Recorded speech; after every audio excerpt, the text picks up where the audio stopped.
Bonjour à tous et à toutes. Donc aujourd'hui, nous sommes réunis pour parler des méga-constellations. Cette conférence est organisée conjointement par l'Académie de l'air et de l'espace et Univers Sciences.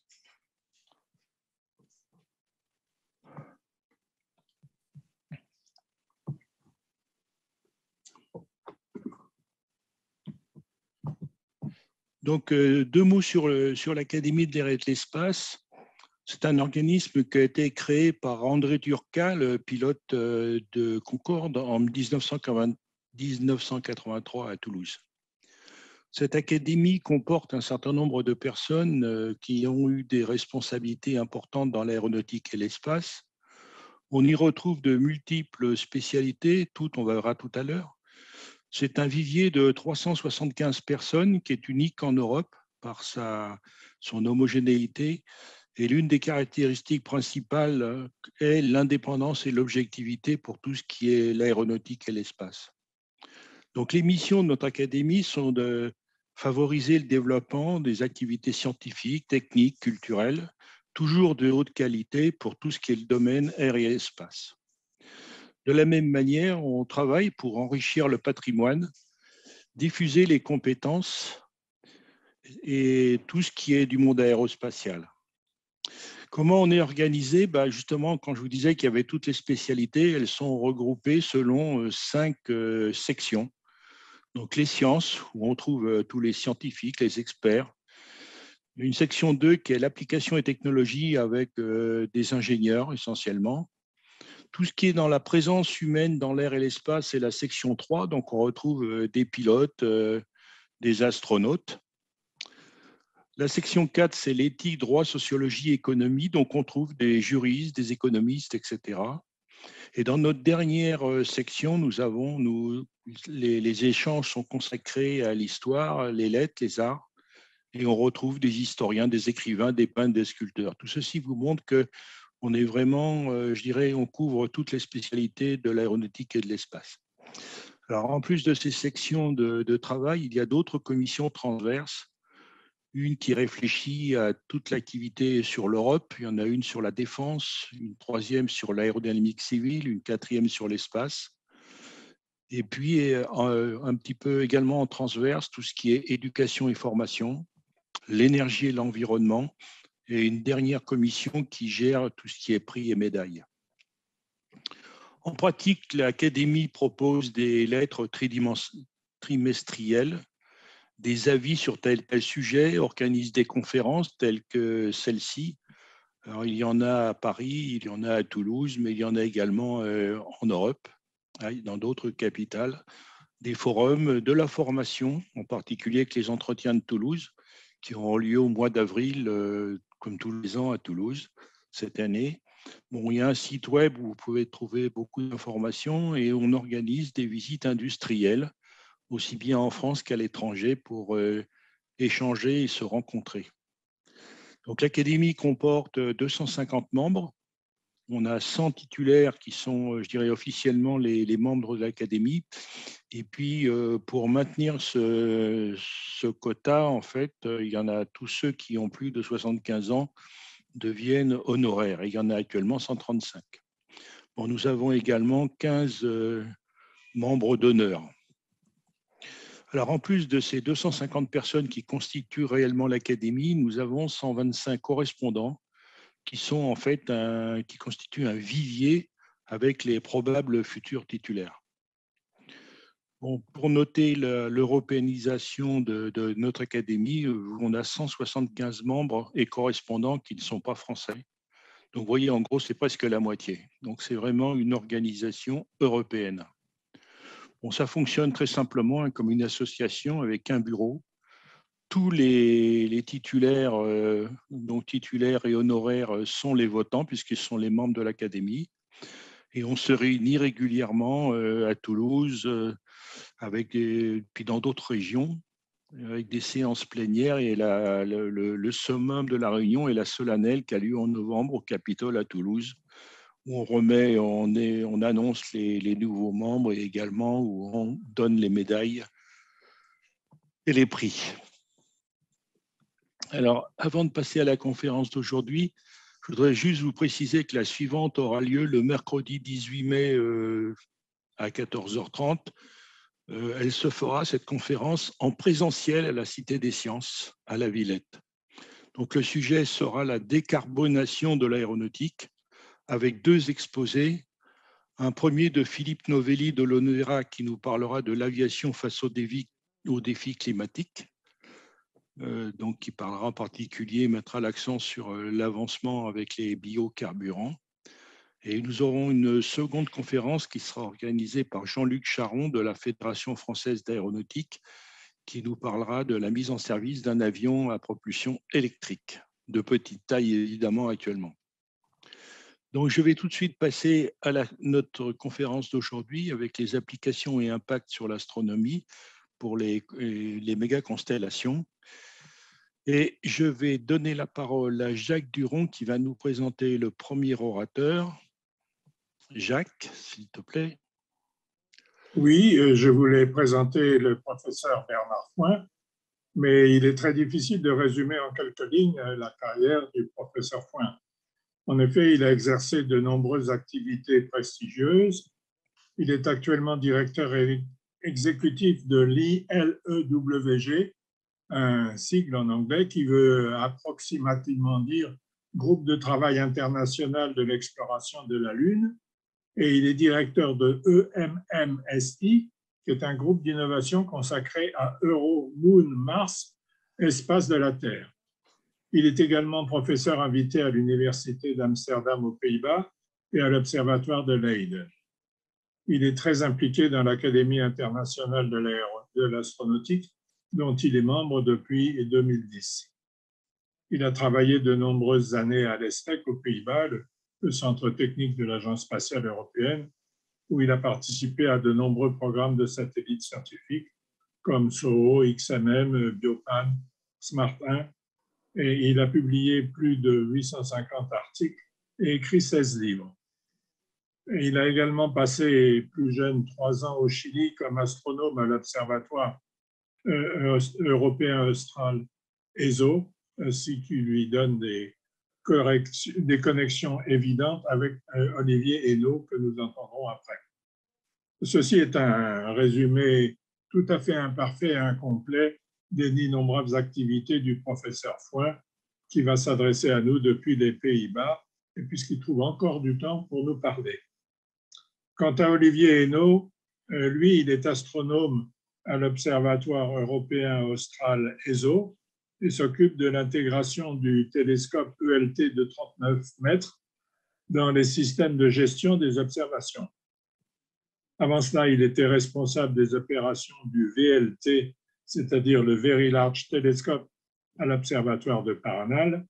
Il a également passé quelques années à Hawaï et à l'Observatoire de Mauna Kea. Et il avait auparavant fait ses armes à l'Observatoire de Silla, ce qui fait qu'il a ainsi passé 2500 nuits au télescope. Et ses recherches se spécialisent sur l'étude des petits objets du système solaire. Avant le VLT, avec le VLT, il suit des astéroïdes géocroiseurs menaçants pour affiner leurs orbites. Depuis 2019, il étudie l'effet des satellites sur les observations astronomiques au moyen d'observations directes, mais surtout de simulations. Alors, je crois que c'est le professeur Foin qui commence et je leur laisse la parole en les remerciant à nouveau de nous faire bénéficier de leur expérience. À vous, messieurs. Bien, merci beaucoup. Je voudrais juste, pour les personnes qui écoutent, peuvent poser des questions sur YouTube et elles seront récupérées, je dirais, et on les posera après les deux conférences. Voilà, merci à tous et je donne la parole au professeur Bernard Foin. Alors, chers amis, bien parfait. Chers amis, chers collègues de Universcience et de l'Académie de l'air et de l'espace, c'est un plaisir d'être avec vous et avec Olivier, que j'ai connu aussi à l'ESO. J'étais à la CIA avant lui, à l'Observatoire. Puis bon, j'ai suivi sa carrière à l'Observatoire ESO. Moi-même, après, je suis parti dans l'espace. J'ai aussi de très bons souvenirs de Universcience en fait, souvenirs d'enfance au Palais de la Découverte et même de jeunesse, puisque en fait, à la fin de ma thèse, mon premier contrat avait été de concevoir l'exposition à la Cité des Sciences, les moyens de la conquête spatiale, que vous pouvez voir encore. J'avais travaillé avec mon directeur de thèse, le professeur Bonnet, sur le projet, et nous avions donc conçu des idées de sessions interactives qui sont encore présentes, mais qui ont bien évolué et qui sont modernisées. Et aussi à la Cité des Sciences, comme en Palais de la Découverte, j'ai des moments importants comme l'arrivée de la sonde Huygens sur Titan. J'avais fait aussi des conférences sur Smartin, sur Mars Express. Et nous avions même créé la Société des explorateurs de la Lune au Palais de la Découverte il y a 20 ans. Et nous continuons avec ceci. Mais donc, voilà, beaucoup de bons souvenirs attachés à Universcience, mais aussi à l'Académie de l'air et de l'espace, où j'ai eu l'occasion de faire quelques conférences à Toulouse, et aussi de vous inviter à l'ESTEC, où certains de vos collègues sont venus pour visiter et pour des conférences. Et nous espérons que dans le futur, voilà, nous aurons encore l'occasion de nous voir. Alors, à propos de... aujourd'hui, notre propos, ce sont les méga-constellations. Et nous allons donc partager le plateau à ce sujet avec Olivier Hennaut, qui est astronome expert justement de ces aspects observationnels. Et il a publié aussi un papier, disons que séminal sur le sujet, donc nous pouvons parler. Mais aussi, nous avons créé au sein de l'IAF, donc de la Fédération internationale d'astronautique, et je fais partie d'un certain nombre de comités, Space Exploration, Space Habitat. Aujourd'hui, je vais parler d'un groupe de travail conjoint entre le comité d'astronomie spatiale de l'IAF et le comité management du trafic. Et donc, nous avons un groupe conjoint qui, justement, regarde ces aspects de l'impact des constellations satellitaires sur l'astronomie, mais aussi sur la société. Et nous avons formé un groupe multidisciplinaire à ce sujet. Et d'ailleurs, dans le cadre du dernier congrès international d'astronautique à Dubaï, qui était en présence, un événement superbe, où il y avait plus de 6000 experts, nous avons organisé une session spéciale sur le sujet. Alors, cette session est organisée par Charlotte Nassé de Space Generation and Direct Council, avec un certain nombre de panélistes que vous connaissez peut-être, astronomes, juristes de l'espace, aussi Juliana Rotola, qui je pense a travaillé avec Olivier, et aussi d'autres, Laetitia Azarkan et moi-même. Moi, je coordonne un peu le groupe, mais bien sûr, ce sont ces dames qui font la plus grande partie du travail. Alors, pour en revenir à... alors, que sont les constellations? Donc, dans l'histoire, ça a commencé dès 68 avec des constellations dont sur ces orbites Monia, ces orbites très excentriques, qui avaient une bonne visibilité sur certaines latitudes. Et donc, nos collègues soviétiques, en fait, avaient développé des satellites sur ces orbites. Et puis, en 2019, il y avait 200 satellites qui faisaient partie de constellations. Et dès avril 2021, donc la compagnie américaine SpaceX, vous connaissez bien, avait lancé 1443 satellites. Ensuite, entre février 2018 et 2022, SpaceX a en fait lancé 2091 satellites. Et ça va fort, SpaceX produit environ 6 satellites par jour qu'il lance par grappe de 60. En fait, il y a d'autres constellations qui existent, donc la constellation Starlink dont nous parlerons, mais aussi il y a la constellation OneWeb qui est lancée à des altitudes de 1200 km en orbite polaire. Les satellites sont injectés à basse orbite, puis ils utilisent la propulsion électrique pour augmenter leur altitude. Mais il y a aussi d'autres constellations comme Flock avec 300 satellites, plutôt de petite taille, donc de type CubeSat, qui sont actifs mais qui ne peuvent pas être manœuvrés et qui sont en orbite héliosynchrone. Et puis, donc, il y a aussi des satellites de la constellation Iridium qui existe encore. Alors, revenons à OneWeb. Alors, voilà le motto de OneWeb, donc, qui va donner à leurs clients tout ce dont ils ont besoin partout, la haute transmission, qu'il soit sur terre, sur mer ou dans l'air. Et donc, 176 satellites, comme j'ai décrit, avec cette configuration, donc, qui permet d'avoir une couverture totale, donc aussi d'un bon débit, du fait que c'est une constellation à basse altitude, hein, ce qui permet donc une connexion Internet à haut débit, et bonne connectivité, qui est équivalent à la connectivité qu'on obtient avec les systèmes terrestres à fibre optique. Et donc, ça connecte partout sur Terre et tout le monde. Évidemment, aussi donc, une révolution en termes de production de ces satellites, hein, qui sont produits tous les jours. Après, donc, vous connaissez la constellation Starlink. Donc, Starlink, c'est une constellation qui est aussi à haut débit, donc qui permet d'avoir des vitesses donc, de 100 mégabits par seconde, 200 mégabits par seconde, et aussi une latence qui est très, très courte, hein, aussi basse que 20 millisecondes dans la plupart des endroits. Donc, il y a à présent de l'ordre de 1750 satellites, alors que certains ne sont pas en opération, mais il y en a 1740 qui sont actifs. Et donc, vous pouvez les voir ici, juste déployés, puis après, ils sont lancés en forme de grappe.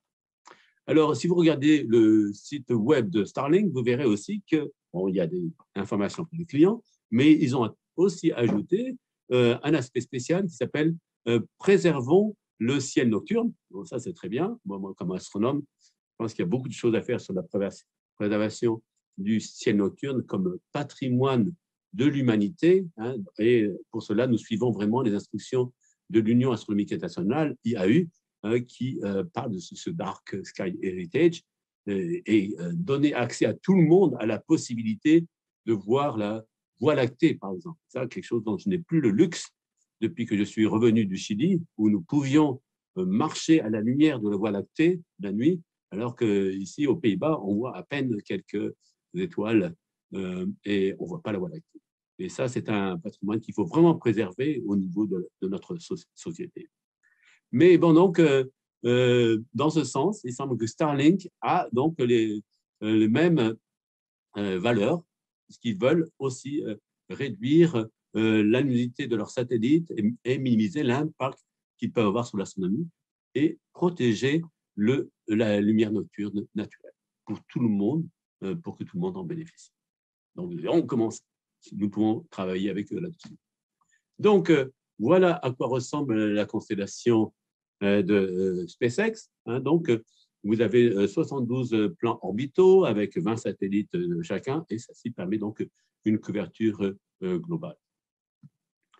Alors, pourquoi est-ce que nous faisons tout ça? Et ça, Olivier m'a donné une planche qui montre qu'en fait, ce n'est pas seulement pour gratuit, c'est vraiment pour des bénéfices, en particulier pour les communautés qui sont à distance, qui ne sont pas bien connectées, pour des aspects aussi à éducation, où on peut, grâce justement à ce haut débit, avoir des efforts d'éducation sur le monde entier, en particulier sur des communautés qui sont pauvres ou qui sont vraiment très éloignées, très peu connectées, pour des aspects de sécurité donc aérienne, avec de la télémétrie en temps réel, sécurité aussi sur mer, hein, donc sécurité des vaisseaux donc en mer et dans l'océan, bien sûr. Mais aussi, il y a des applications à l'observation de l'environnement et donc aussi un aspect vraiment important, là, un aspect d'accès à Internet qui est alternatif des aspects, enfin de l'Internet officiel dans des pays où il peut y avoir donc des régimes avec des dictateurs ou avec beaucoup de censure, donc une liberté de parole et d'accès à l'information. Donc, vous voyez quand même beaucoup de bénéfices. Et en plus, bien sûr, ça donne des bénéfices pour ceux qui construisent et qui opèrent ces satellites. Hein. Donc, il y a des clients qui sont prêts à payer cet abonnement, ces services, et donc quelque chose où on développe des applications, des emplois et aussi des nouveaux services qui n'existaient pas jusqu'à présent. Alors, vous êtes des experts sciences. Vous savez que nous parlons de divers types d'orbites. L'orbite basse, Léo, donc jusqu'à 2000 km d'altitude. L'orbite moyenne, de 2000 à 30 000 km. L'orbite géostationnaire, géo, donc à 36 000 km. Et puis, il y a aussi des orbites à haute élévation. Alors, ces orbites ont des diverses périodes. Donc, à basse altitude, c'est des périodes. Donc, vous avez aux orbites basses, donc elles peuvent aller de 1h30 à 2h. Puis les orbites géo, donc sont synchrones avec la rotation de la Terre, et des orbites intermédiaires, donc ils peuvent avoir des périodes de l'ordre de 800 minutes. Et on explore aussi divers types d'excentricité pour certaines de ces orbites, mais la plupart des orbites Léo, Méo et Géo sont quand même assez circulaires. Donc voilà. Alors, quelle était la situation avant Starlink? Eh bien, comme vous savez, il y a eu beaucoup de lancements de satellites dans l'histoire de l'humanité. Et ces satellites sont concentrés en fait en orbite basse, vous les voyez ici représentés, et aussi sur les orbites géostationnaires. Et puis, donc, il y a un certain nombre de satellites qui sont dans des positions moyennes, et donc il y a une très forte densité de satellites en orbite basse, avec donc des problèmes de risque de collision, mais aussi donc un effort important au niveau du traffic management, donc du contrôle du trafic, pas aérien, mais du trafic spatial de ces objets. Et donc, c'est dans ce sens qu'il y a des activités, il y a des efforts dans les diverses agences et dans les organismes nationaux et internationaux. Et d'ailleurs, à l'IAF, donc la Fédération internationale d'astronautique, nous avons commencé à vraiment créer un comité spécialisé sur ces aspects de Space Traffic Management. Et donc, il y a des outils aussi où tous les objets sont répertoriés et on peut donc calculer leurs orbites, les risques de collision, etc. Et ça requerrait aussi certainement d'autres conférences. C'est un point vraiment très, très important. Mais aujourd'hui, nous allons nous concentrer seulement sur l'impact sur l'astronomie. Donc, voilà, vous connaissez Elon Musk, donc il a développé ces projets, projets de lanceurs, comme le lanceur Falcon 9, et puis qui donc emporte ces grappes de satellites à bord. Alors, donc, nous avons parlé donc des diverses constellations. On peut voir aussi les projections sur le nombre de satellites pour ces constellations. Donc, vous voyez des projections où on devrait atteindre donc 40 000 satellites Starlink jusqu'à 2025. Projet Amazon aussi 30 000, OneWeb 48 000. Donc, c'est une très grande population de satellites. Alors, je ne sais pas si vous avez eu l'occasion, la chance de voir ce chapelet de satellites. En fait, j'ai eu l'occasion de le voir, et d'ailleurs la photo a été prise par un de nos collègues de Leiden, où on voyait cette grappe défiler dans le ciel. C'était en mai de 2019. En fait, nous avions un petit événement en plein air, et tout à coup, nous avons vu cette grappe de satellites défiler dans le ciel, et même dans le ciel très lumineux de j'étais à La Haye, nous avons pu voir très clairement ces satellites, et juste dans leur première phase après injection. Et donc, les astronomes se sont rendus compte que ces satellites laissaient des traces sur les expositions longues. Olivier va en parler un peu plus, puisqu'il a fait une étude vraiment assez compréhensive sur justement les effets pour l'astronomie dans divers domaines. Et donc, nous parlons maintenant de mitigation de ces effets. Les effets astronomiques. Alors là, Olivier va développer vraiment ce qu'il y a comme au niveau de la luminosité, comment ça va affecter des mesures qui sont faites dans le domaine électromagnétique, dans le visible ou dans l'infrarouge, ou aussi dans le domaine radio, et comment ça peut perturber les observations astronomiques. Et OK, je pense que à ce moment, il serait bien de passer la parole à Olivier qui va nous décrire, voilà, d'ailleurs, vous voyez, il est l'auteur de cet article, hein, donc c'est Hainaut et Williams, un article donc, qui est vraiment une référence maintenant, qui est très citée, référence pour tous, pour savoir voilà, ce qu'on attend comme effet sur l'observation astronomique de ces constellations. Je passe la parole à Olivier pour l'instant. Merci Bernard. Alors, tout d'abord, juste un petit mot, un grand merci à l'Académie de l'Espace de nous avoir invités. C'est un sujet important et c'est une très bonne idée d'avoir Bernard qui est un spécialiste incontesté des aspects astronautiques et satellites. Et puis moi, comme avocat du diable ou plutôt avocat de la prosécution pour parler des problèmes. Alors, je vais essayer de partager mes diapositives. Ça devrait marcher. Voilà. Ça marche, merci. OK. Donc, je vais continuer exactement là où Bernard nous a laissé, c'est-à-dire parler plus en détail de l'effet des constellations de satellites sur les observations astronomiques. Alors, comme je suis un astronome de l'ESO, ça va être essentiellement les observations astronomiques depuis le sol et dans le domaine visible. Bon, quel est le problème ? Bernard a déjà montré les premières images du 24 mai 2019. C'était spectaculaire. Ça avait un côté science-fiction. Maintenant, avec 2 ans de retard, on s'est rendu compte qu'en fait, Elon Musk et Starlink avaient lancé leurs satellites de manière à ce qu'ils soient aussi brillants que possible.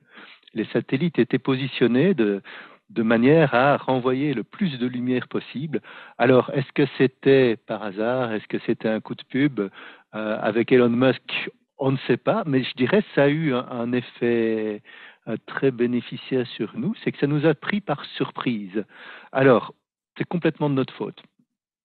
Toutes les informations étaient publiées à l'avance, donc on aurait pu être au courant de ce qui allait se passer, mais ça a été un choc quand on a vu ces satellites. Alors, il y a eu beaucoup de réactions, on va dire, de panique, voire un peu hystériques, disant c'est la fin de l'astronomie, il y aura plus de satellites dans le ciel que d'étoiles visibles, etc., etc. Mais en tant qu'astronome, il y a quand même quelque chose qui nous a fait tiquer, c'est le fait que Elon Musk envisageait de lancer 12 000 satellites. Donc, voilà d'autres photos qui ont été prises dans les jours qui ont suivi ce premier lancement. C'est assez tragique. Et donc, la question qui s'est posée pour nous, astronomes, c'est qu'est-ce qui va se passer? Comment est-ce qu'on va s'en sortir? Alors, passé le premier moment de panique, le côté scientifique reprend le dessus et donc on a voulu quantifier le problème. La première question qui se pose, c'est combien de satellites vont nous embêter, vont nous affecter? Alors, Bernard a déjà mentionné le nombre de satellites. Voilà une liste des principales constellations de satellites de télécommunications qu'on attend avec leur altitude depuis quelques centaines de kilomètres jusqu'à 2000 kilomètres et le nombre de satellites. Le total est de l'ordre de 100 000. Il ne faut pas prendre cette liste trop au sérieux parce qu'elle change tout le temps. Il y a des compagnies qui tombent en faillite, il y a d'autres compagnies qui commencent, il y a des changements dans les constellations. Et donc, je dirais, ce qu'il faut garder en tête, c'est de l'ordre de 100 000 satellites de télécommunications d'ici une dizaine d'années. Et voilà les nombres pour aujourd'hui. On a 1803 Starlink et presque 400 OneWeb. Les autres sont toujours des projets. Alors, ça, c'est le nombre de satellites total. quel est le nombre de satellites au-dessus de mon observatoire ou au-dessus de ma tête. C'est ça qui m'intéresse. Donc, ici à gauche, les deux graphiques représentent une constellation vue de face et de profil, et le gros point noir marque la position d'un observatoire sur Terre avec son horizon. Et donc, depuis cet observatoire, il n'y a que les satellites bleus qui seraient visibles. Tous les autres sont en dessous de l'horizon. Alors, si on fait les calculs ou si on compte, on se rend compte que la fraction de la constellation qui est en vue est de l'ordre de 5%. Alors, ça dépend de l'altitude. Vous avez le graphique ici à droite. Au plus les satellites sont élevés, au plus on va voir une grande fraction de la constellation. Mais pour les satellites qui nous occupent, 5% est un bon nombre. Donc, ça veut dire qu'aujourd'hui, il y en a à peu près 200 à tout moment au-dessus de l'horizon, mais que d'ici quelques années, on pourrait en avoir 5000. Juste une petite remarque. En bas à droite, vous avez une carte du ciel vue depuis mon observatoire hypothétique, et chaque point est un satellite. Et vous voyez que la plupart des satellites se concentrent autour de l'horizon. C'est simplement un effet de perspective. C'est parce que si vous regardez vers l'horizon, vous traversez une grosse épaisseur de constellation, alors que si vous regardez au zénith, vous ne voyez qu'une toute petite couche. Donc, à la louche, 9/10 des satellites sont près de l'horizon et environ 1/10 des satellites est au-dessus de 30 degrés. Donc sur le nombre total, ça veut dire que il y en a à peu près 10 aujourd'hui et de peut-être 500 à l'avenir. C'est important parce que les satellites qui sont près de l'horizon, en fait, ils ne nous embêtent pas. L'horizon est en général bloqué par des arbres, des maisons, des montagnes, par de la pollution, et même dans les endroits les plus purs, par de l'extinction atmosphérique. Donc en fait, les premiers degrés sont pas très utiles pour l'astronomie. On a déjà l'information qui nous permet de répondre à des questions concernant l'astronomie, parce que les satellites émettent, sont des émetteurs radio, et donc pour les radiotélescopes, ils sont visibles. Donc on a dit quelques centaines de satellites au-dessus de l'horizon. Alors, pour la radioastronomie, on bénéficie d'une protection, c'est-à-dire qu'il y a des bandes de fréquences qui nous sont réservées où personne d'autre ne peut émettre. C'est très bien, on est vraiment très heureux que cette protection soit en place. Cela dit, il y a plusieurs problèmes. Le premier, c'est que la science se fait aussi hors de ces bandes de fréquences. Donc, si on a une galaxie qui, à l'origine, émettait dans une bande de fréquences intéressante, donc protégée, avec le décalage vers le rouge causé par l'expansion de l'univers, ces émissions nous arrivent à une autre fréquence, et donc qui, elle, n'est pas protégée. Il y a un autre problème, c'est que les lois de la physique et les contraintes d'ingénierie font qu'un émetteur qui émet à une bande donnée qui est permise risque d'avoir des émissions hors de cette bande, des effets d'harmonique, qui sont simplement des effets électroniques qui peuvent être en particulier en partie réglés par un bon design d'ingénieur, mais il y a tout de même des limitations physiques. Et puis quelque chose qui est spécifique à la radioastronomie et à la radio en général, c'est la géométrie et la physique des antennes. Et mes petits dessins en dessous montrent ce qui se passe. Si on a un télescope qui pointe directement vers un satellite qui lui-même pointe vers le télescope, les deux faisceaux se regardent et donc il y aura une détection extrêmement forte du satellite par le télescope. Heureusement, c'est rare. Mais à cause de la physique des antennes, on a aussi des lobes latéraux qui sont représentés par les petites ellipses de part et d'autre. Et donc, il est tout à fait possible qu'un télescope qui regarde ailleurs soit gêné par un faisceau d'un satellite qui éclaire un de ces lobes latéraux, ou bien au contraire que le télescope regarde dans un des lobes latéraux du satellite. Ou pire encore, qu'il y ait des communications de lobes latéraux à lobes latéraux. Alors, comme on a plusieurs centaines, voire quelques milliers de satellites au-dessus, cette configuration-ci va être extrêmement fréquente et donc contribue à l'augmentation du bruit de fond de ciel pour les radiotélescopes. Heureusement, les configurations directes où le satellite illumine directement le télescope, c'est quelque chose qu'on peut négocier avec les opérateurs de satellites. Et donc, c'est quelque chose qui va se discuter pour que les satellites n'illuminent pas directement les radiotélescopes. Donc ça, c'est la question pour radiotélescope à l'avenir, mais il y a déjà des choses aujourd'hui.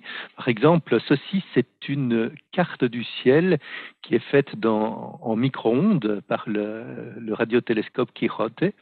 Et vous voyez des objets naturels comme le Soleil ou le plan galactique, mais vous voyez aussi le chapelet des satellites géostationnaires. Et ici, ces zones correspondent à des interactions entre les lobes latéraux des satellites et l'antenne du radiotélescope. Donc, ceci, c'était en 2014, donc déjà à l'époque, il y avait des problèmes. Imaginez maintenant la même carte, mais avec non plus une quinzaine ou une vingtaine de satellites, mais avec plusieurs centaines, voire plusieurs milliers de satellites. On a potentiellement un problème. Ça, c'est pour le radio. Alors, dans le visible, la situation est différente, parce que les satellites ne sont pas lumineux par eux-mêmes, ils doivent être illuminés pour être visibles.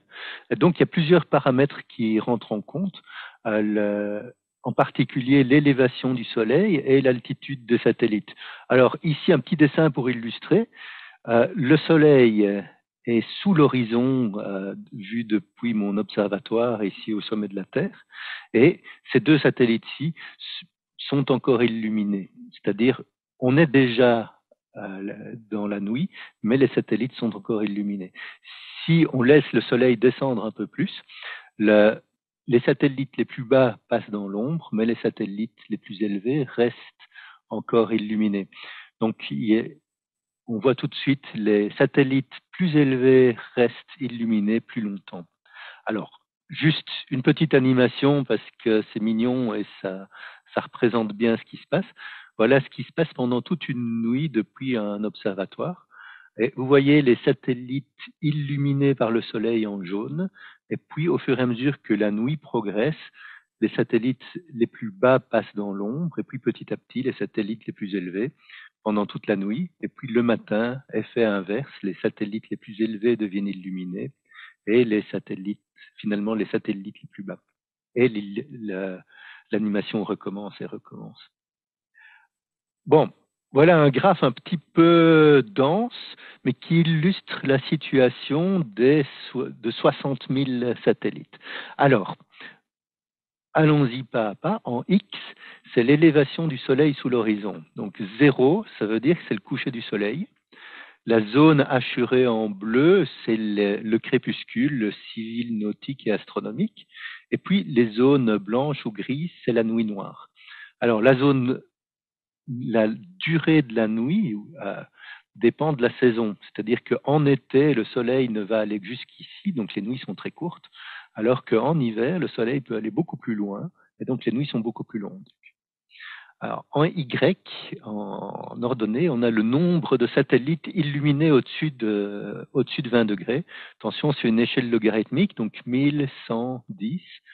Et si on prend la courbe rouge, les deux courbes rouges qui correspondent au satellite Starlink, on voit qu'il y en a un peu plus de 100 visibles pendant la journée, mais que le nombre de satellites illuminés diminue extrêmement rapidement après le coucher du Soleil.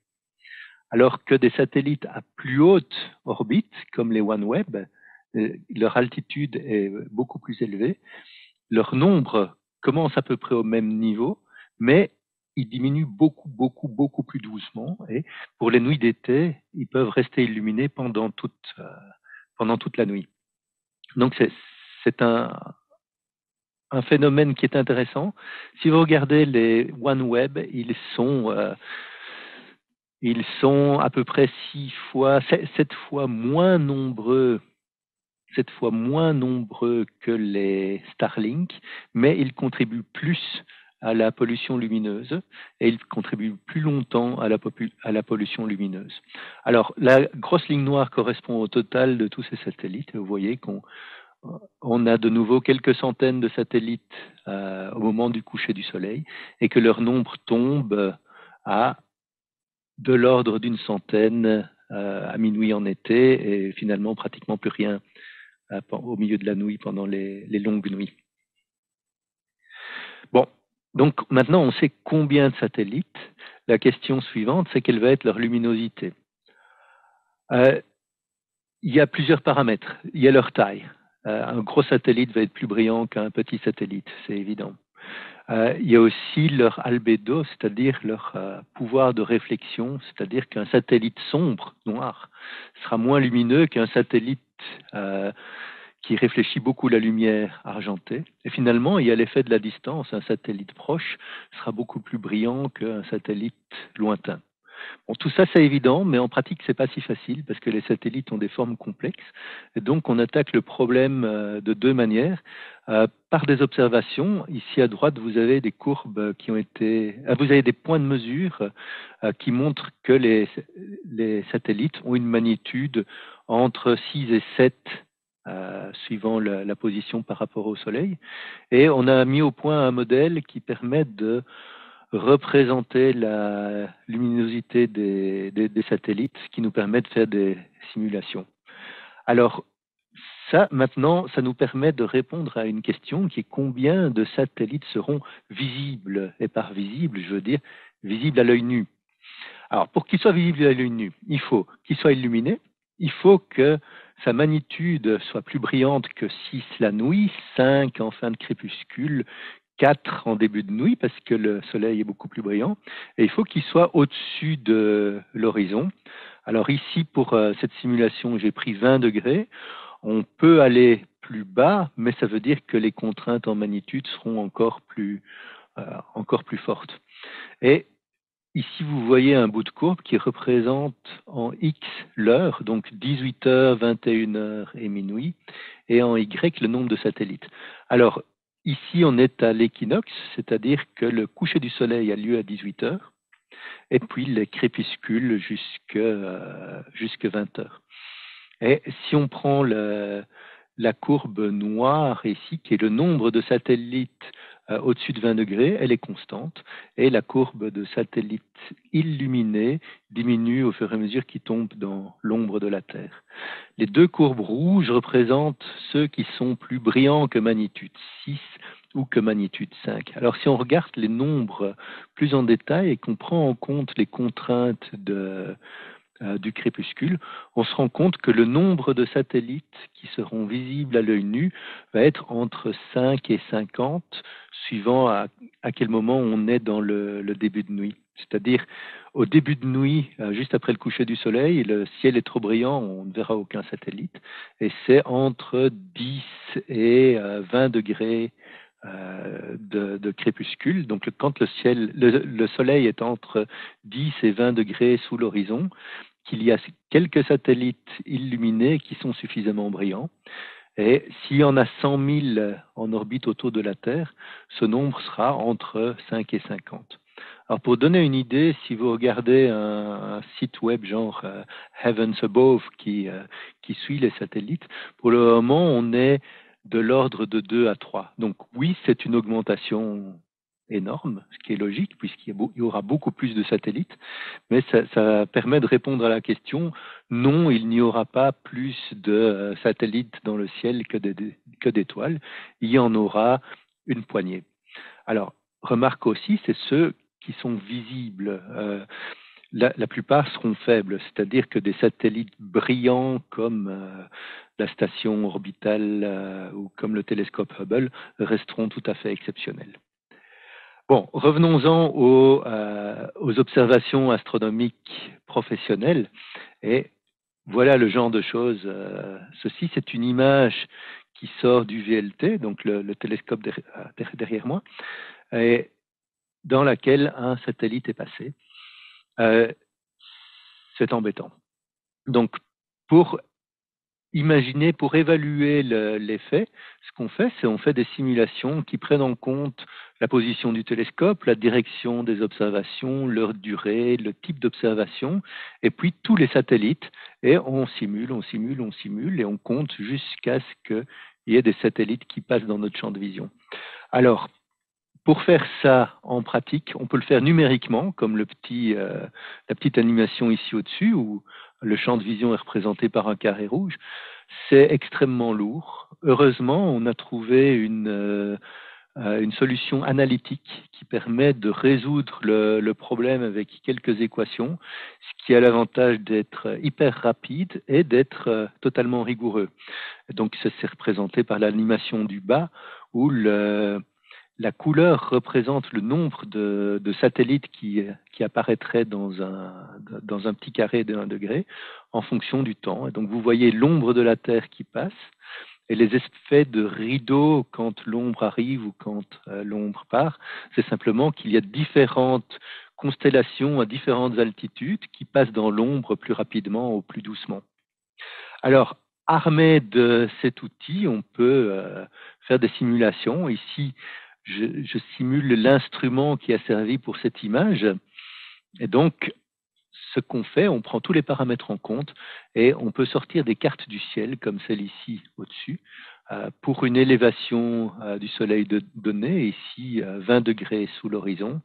Et le code de couleur donne la fraction des observations qui va être perdue en fonction de la position.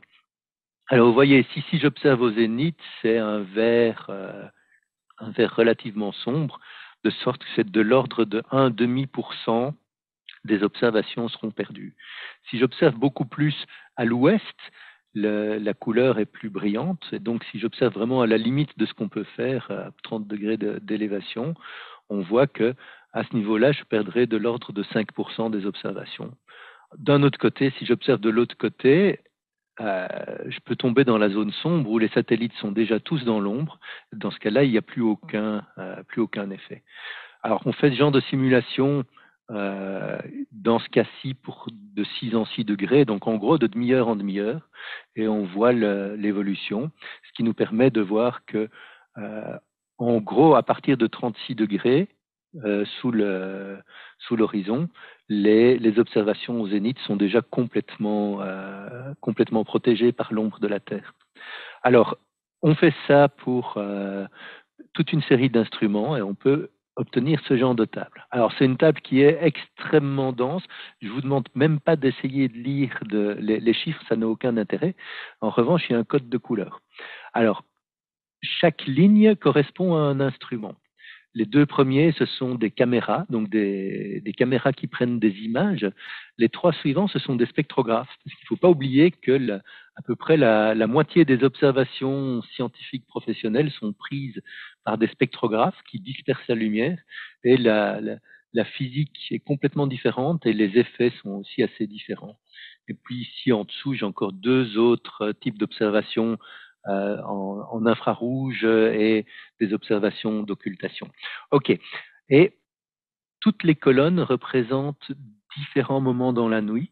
Ici à gauche, au moment du coucher du soleil, pendant le crépuscule en bleu, et pendant la nuit noire, ici à droite. Et le code de couleur correspond aux pertes en pourcent. Vert, c'est moins de 0,1% de pertes, c'est-à-dire complètement négligeable.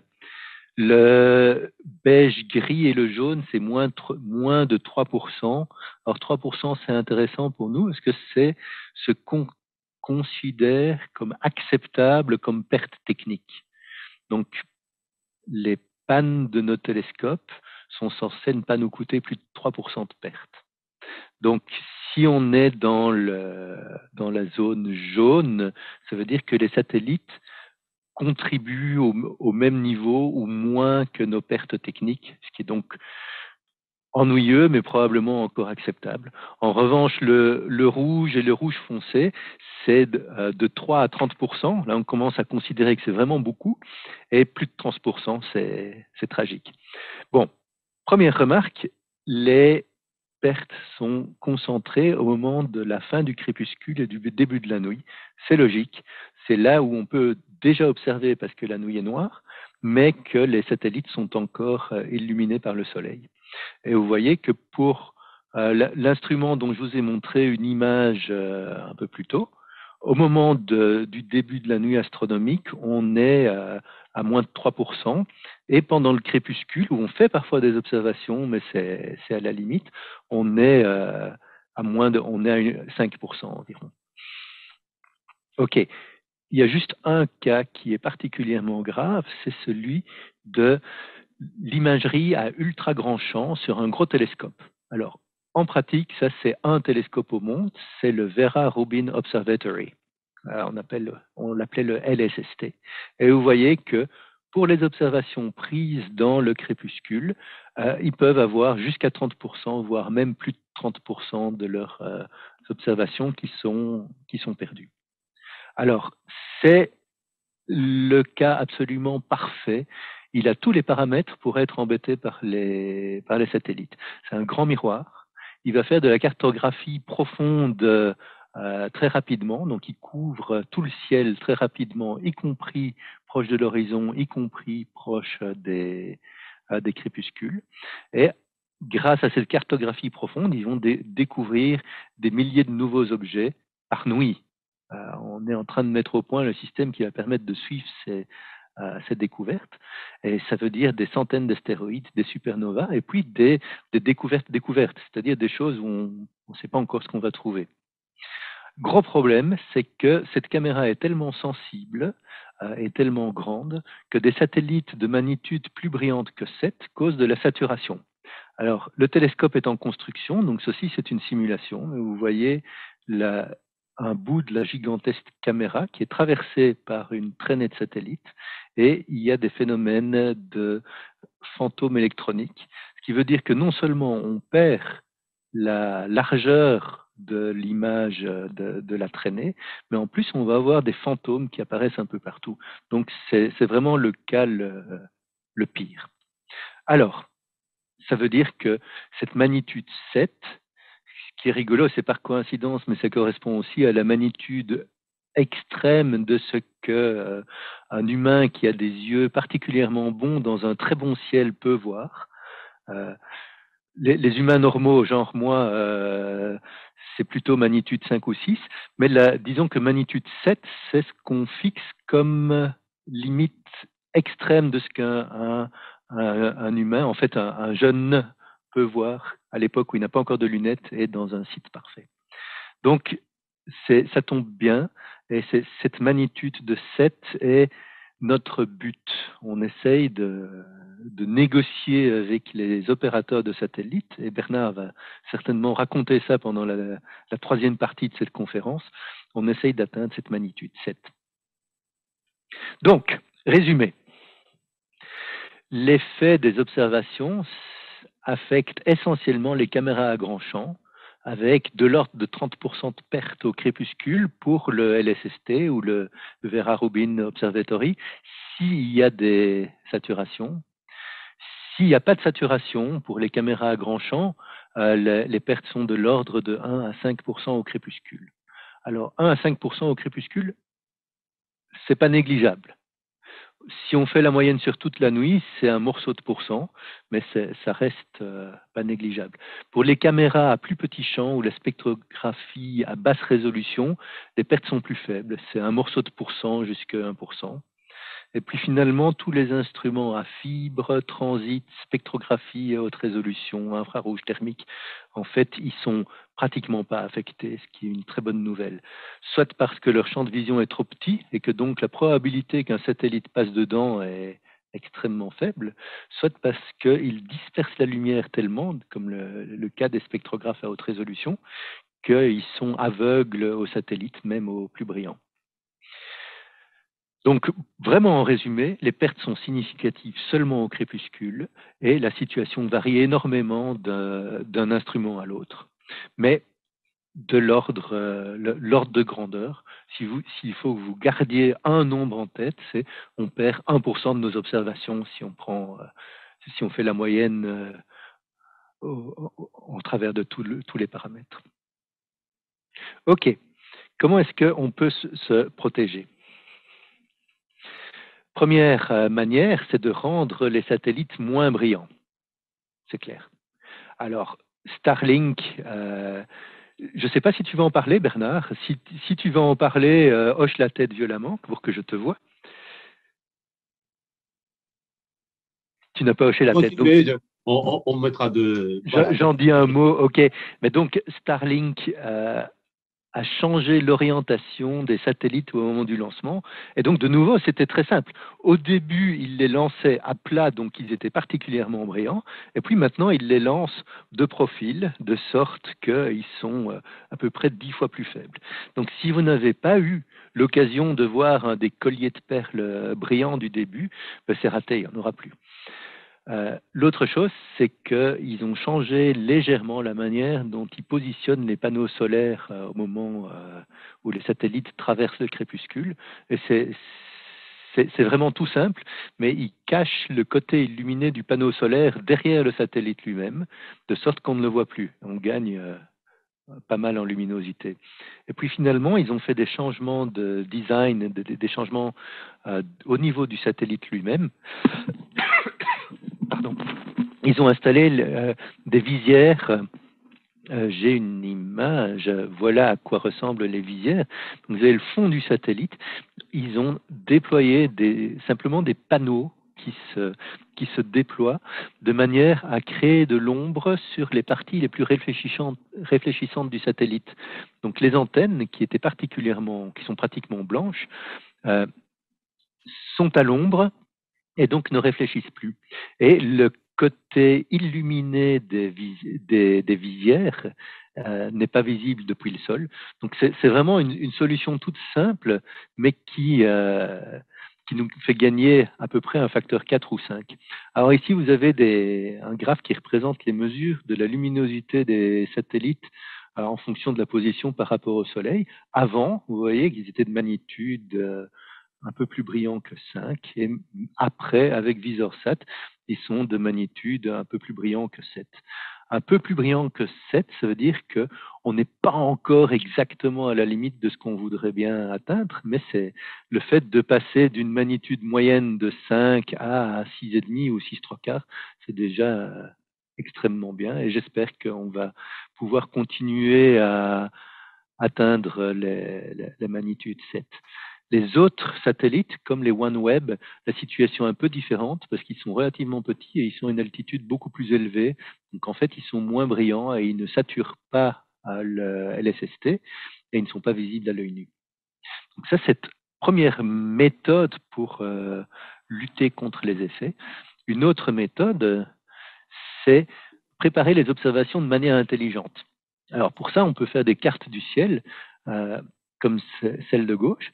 Donc c'est en reprenant mon simulateur de satellite, je peux calculer pour un moment donné quelles vont être les pertes en fonction de la position dans le ciel.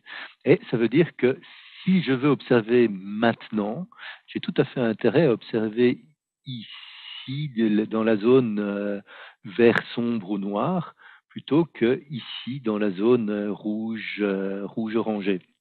Ça me fait gagner un facteur 10 en perte d'observation.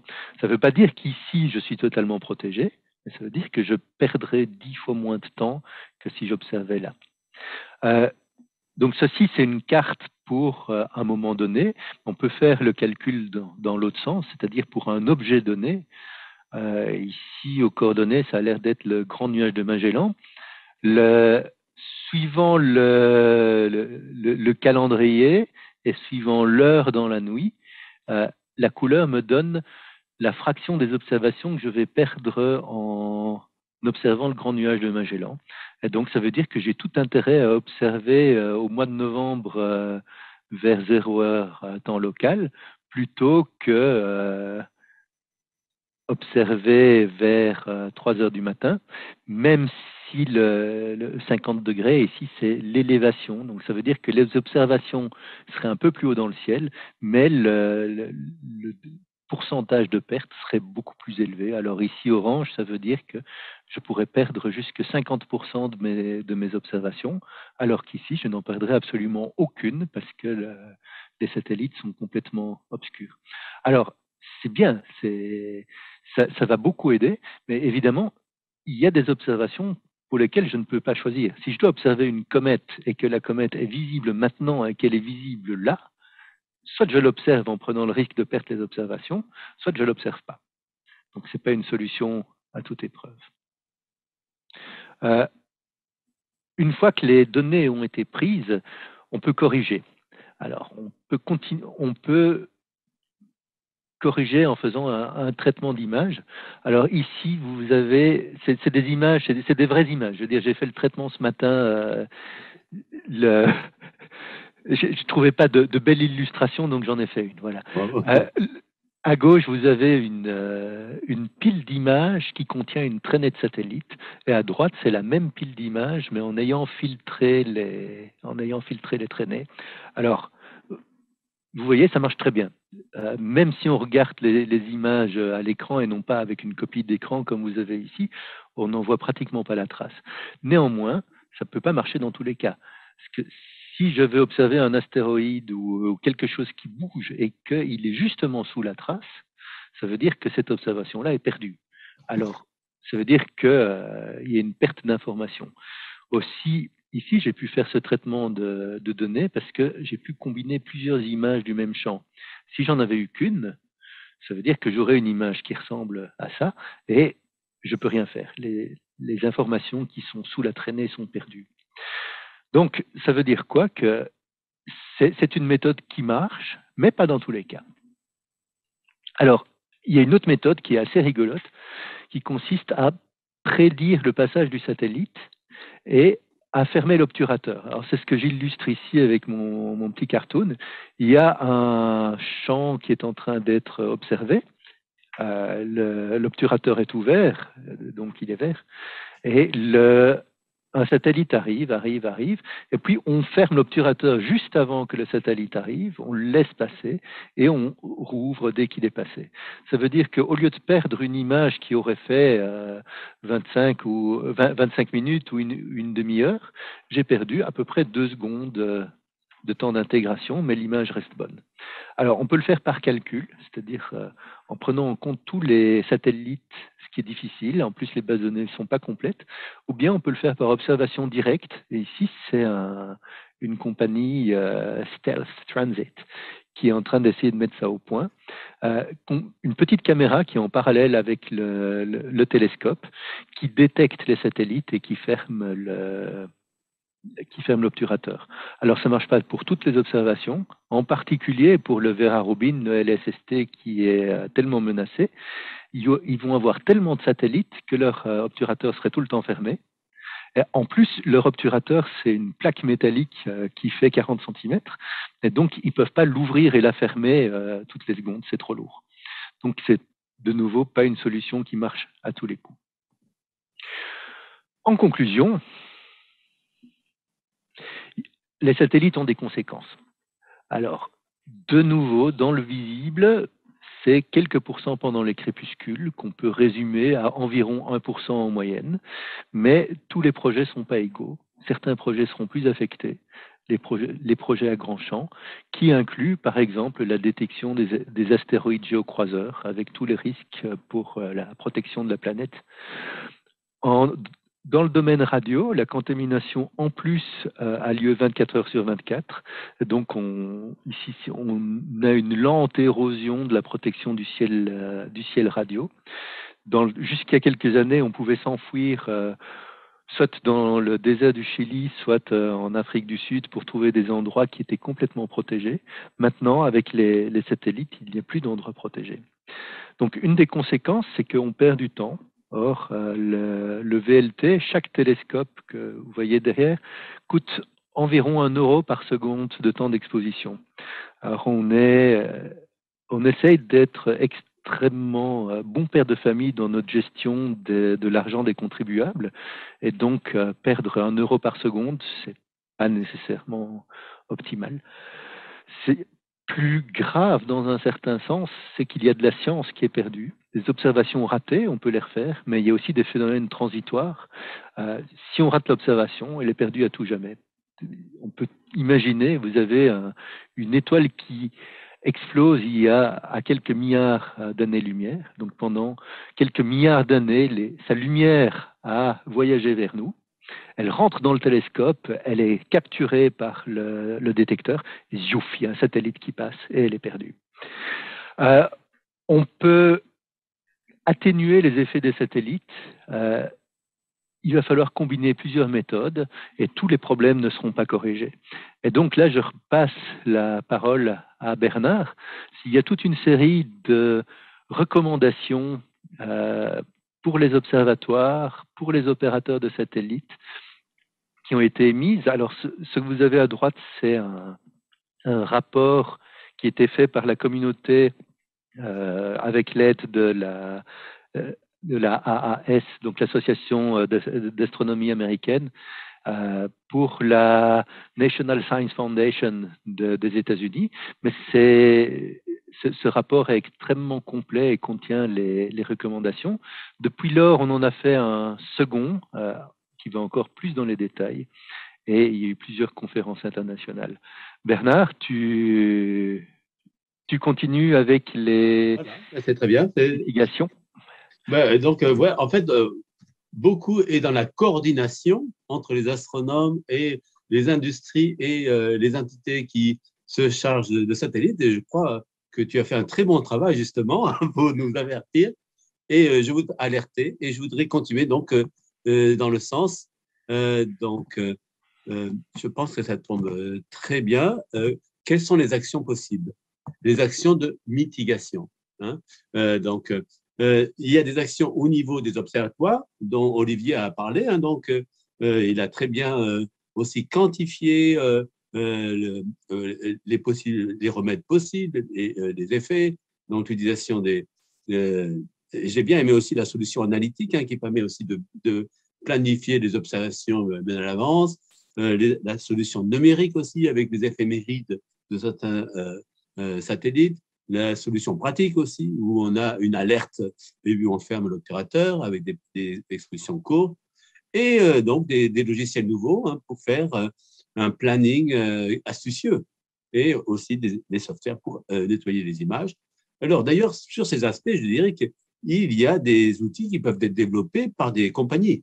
Et là, ça peut créer certains d'entre vous qui veulent créer une start-up, ça peut être des objets de création d'entreprises pour aider la communauté à la fois des astronomes, mais aussi aider les opérateurs de satellites à traiter le problème. Alors, au niveau des opérateurs de satellites, vraiment, donc on a parlé comment réduire la réflectivité des satellites, voir quelles sont les orbites qui sont les plus néfastes, délivrer les éphémérides des objets qui peuvent être mis dans une database et dans des applications, des apps qui permettront à l'astronome de dire voilà les pointages à éviter. Et donc, on trouve aussi cette limite donc à la magnitude 7 dont Olivier a parlé. Alors, quel type de mitigation on peut considérer? Donc, par exemple, des mitigations sur la réflectivité certaines parties du satellite, en rajoutant des viseurs qui masquent la réflexion de certaines parties du satellite, châssis et autres. Aussi, une possibilité d'orienter l'angle des panneaux solaires, et aussi même de le cacher derrière le châssis du satellite. Et aussi avoir des effets au niveau de la position et aussi de l'attitude du satellite pour minimiser la réflexion de la lumière vers la Terre. Alors, dans notre groupe de travail entre le comité IAF sur l'astronomie et celui sur le trafic de management, nous avons des sous-groupes et un qui a regardé aussi les aspects légaux et sociaux. Donc, en particulier, ils ont regardé quels sont les instruments de juridiques et de politique spatiale qui peuvent justement contribuer à améliorer la situation, et avoir aussi des encouragements pour l'industrie, pour les investisseurs, à produire des satellites qui ne sont pas trop lumineux et donc, qui ne polluent pas, en fait, pour l'astronomie. Et donc, ils regardent, par exemple, quels sont dans la juridiction, quels sont les outils qui sont possibles et quels sont les mécanismes aussi d'encouragement qui pourraient être développés par la communauté internationale, par le biais de législation ou aussi éventuellement des outils commerciaux.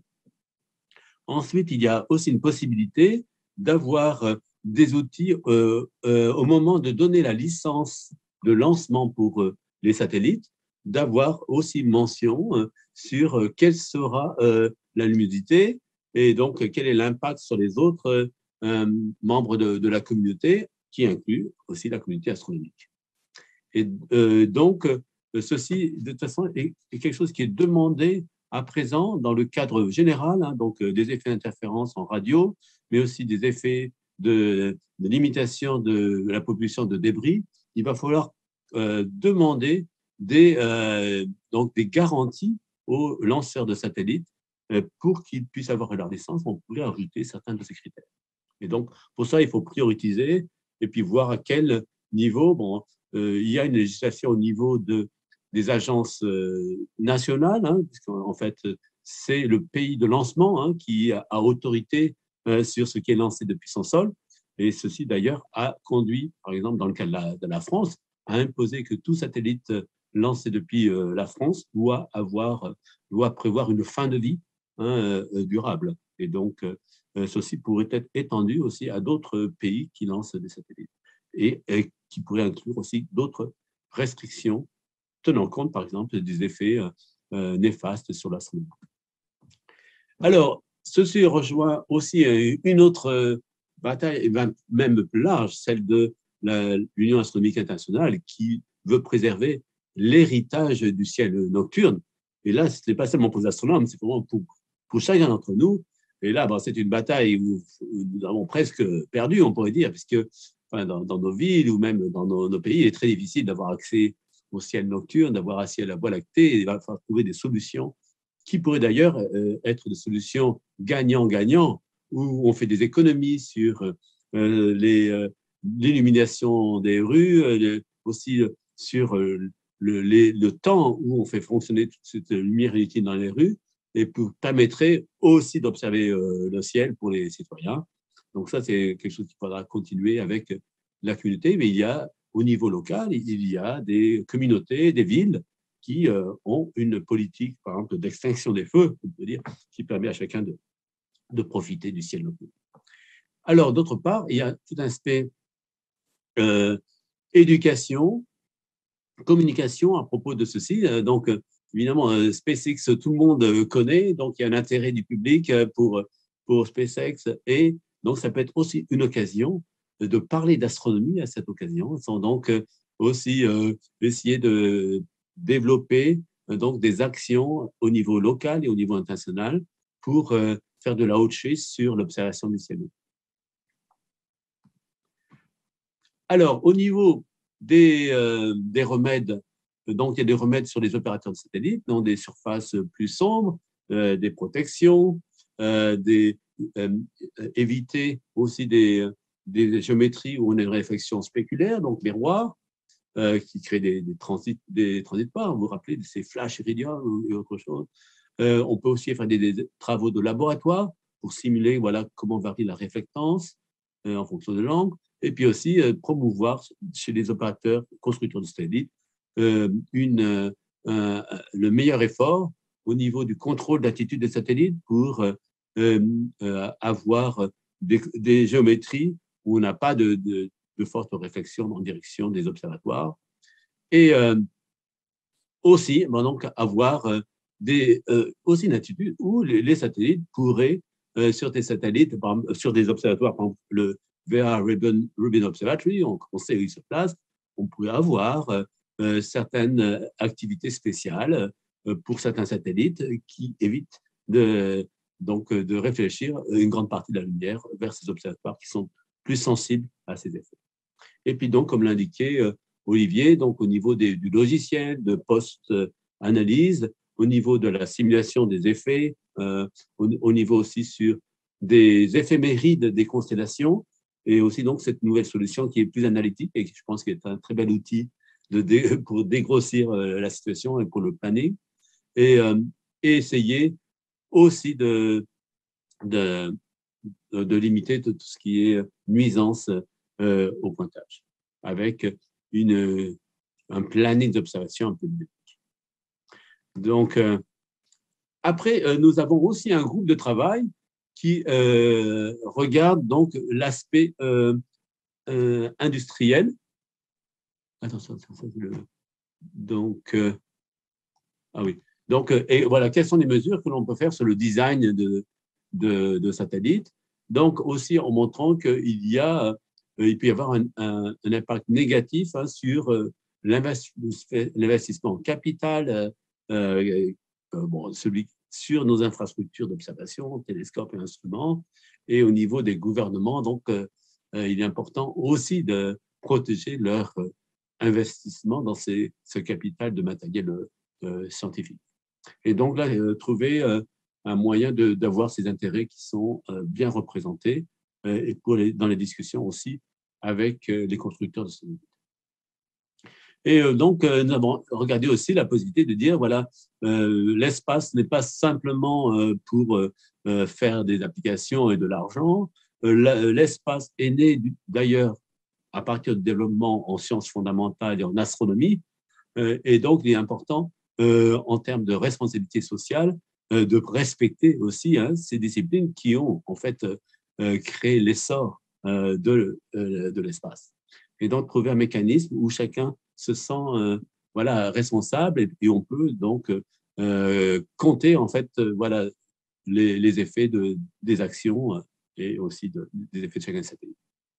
Après, donc, des actions au niveau de l'opération, nombre de satellites, le temps d'orbite, l'altitude, etc. On peut trouver aussi, en fonction des objectifs, voilà, comment optimiser en fait des configurations, des constellations qui sont utilisées. Un autre aspect, c'est donc pour les constructeurs de satellites et les opérateurs, fournir des prédictions assez précises après le lancement sur le déploiement initial des satellites, puis aussi leur éphéméride en situation de croisière. Et donc là, il faut trouver peut-être des solutions qui sont en open source aussi pour le logiciel qui peuvent gérer ces bases de données de satellites. Et nous pensons aussi qu'il y a des bonnes occasions pour des startups, donc des astronomes, des experts du spatial, de l'astronomie, pourraient travailler, par exemple, pour fournir des outils, des applications pour la communauté. Alors, au niveau solutions techniques, donc il y a des solutions qui sont envisagées pour rendre des satellites, les rendre sombres. Donc, et là, d'ailleurs, il y a des travaux, des modifications qui ont été faites, par exemple, sur les antennes qui sont brillantes dans le visible, et on a un moyen de les rendre plus sombres. Donc, aussi, des sous-systèmes qui sont trop lumineux, on pourrait être assombris. Et une autre approche, donc VisorSat, où on a donc des protèges soleil, donc qui mettent à l'ombre les segments du satellite qui sont les plus réfléchissants, donc avec des visières qui les protègent. Donc là, ce sont des solutions qui sont donc identifiées et qui peuvent être mises en œuvre par les constructeurs de satellites. Donc voilà, ça c'est la visualisation donc de ces DarkSat et aussi de VisorSat. Vous voyez donc l'ombre portée par la visière sur les parties comme les antennes ou autres parties brillantes du satellite.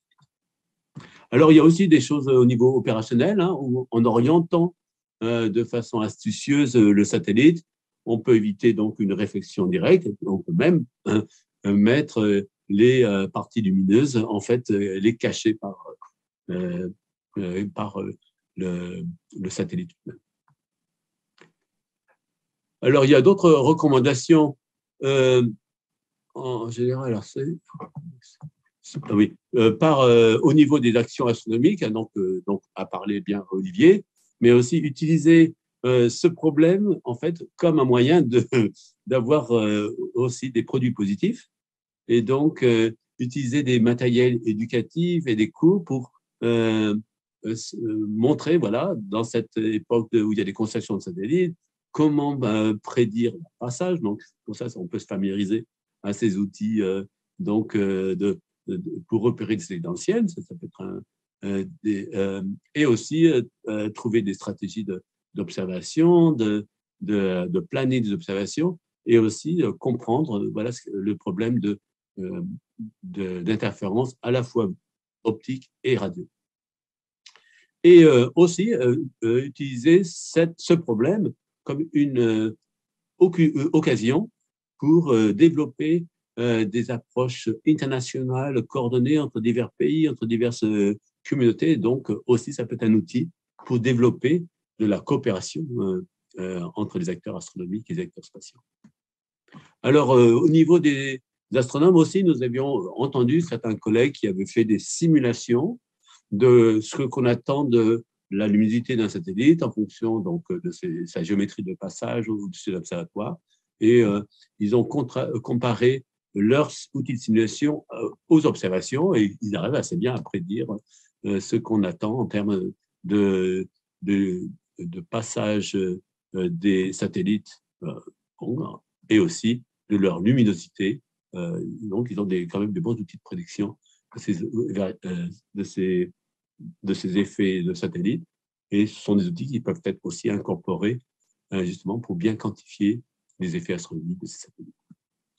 Alors, il y a aussi donc des outils où on peut, donc, à partir de la base de données des satellites, prédire voilà, leur passage, etc. Donc, ça, c'est... et on a regardé aussi comme une possibilité donc, de flécher voilà, à un endroit donné. Alors, ça peut être intéressant à la fois pour le citoyen qui veut essayer de repérer ces satellites. On peut essayer de voir quand on peut les observer nous-mêmes, alors ou en visuel, mais bon, s'ils sont bien plus brillants que Magnitude 7, ou avec nos binoculaires et nos télescopes pour aussi repérer certains satellites, hein, donc, comme un exercice d'observation astronomique, mais aussi pour la communauté professionnelle, donc qui peut donc, développer des outils, même pour des observatoires qui sont localisés à divers endroits dans le globe, pour avoir un outil universel qui pourrait être utilisé et localisé. Donc, en résumé des recommandations, donc nous regardons donc des pistes de travail avec le développement d'outils où on peut retirer ces effets des satellites, des traînées satellites sur les images astronomiques. Ça, c'est pour au niveau processing des données. Aussi, on peut doubler les observations qui soient vraiment critiques. Si elles sont faites à partir de télescopes différents, on a d'une part un moyen de vérifier ces observations et puis aussi de retirer des effets d'interférence par les satellites. Optimiser donc, le planning des observations donc, au cours de la nuit et aussi donc, avec les outils comme a mentionné Olivier, mais aussi une interaction avec les constructeurs de satellites au niveau du design de satellites qui sont plus sombres, des outils de mitigation et aussi de leur opération pour minimiser les effets adverses sur l'astronomie. Mais aussi utiliser le fait que le public en parle et que c'est un moyen, à ce moment-là, de parler plus d'astronomie, parler plus de satellites, parler plus de ciel nocturne comme notre héritage commun sur la Terre et dans le futur, dans l'espace. Voilà les pistes de travail de notre comité de la Fédération internationale d'astronautique, qui est un comité conjoint entre le comité d'astronomie et le comité de management de trafic. Merci pour votre attention. Merci pour nous rejoindre. Merci à tous deux.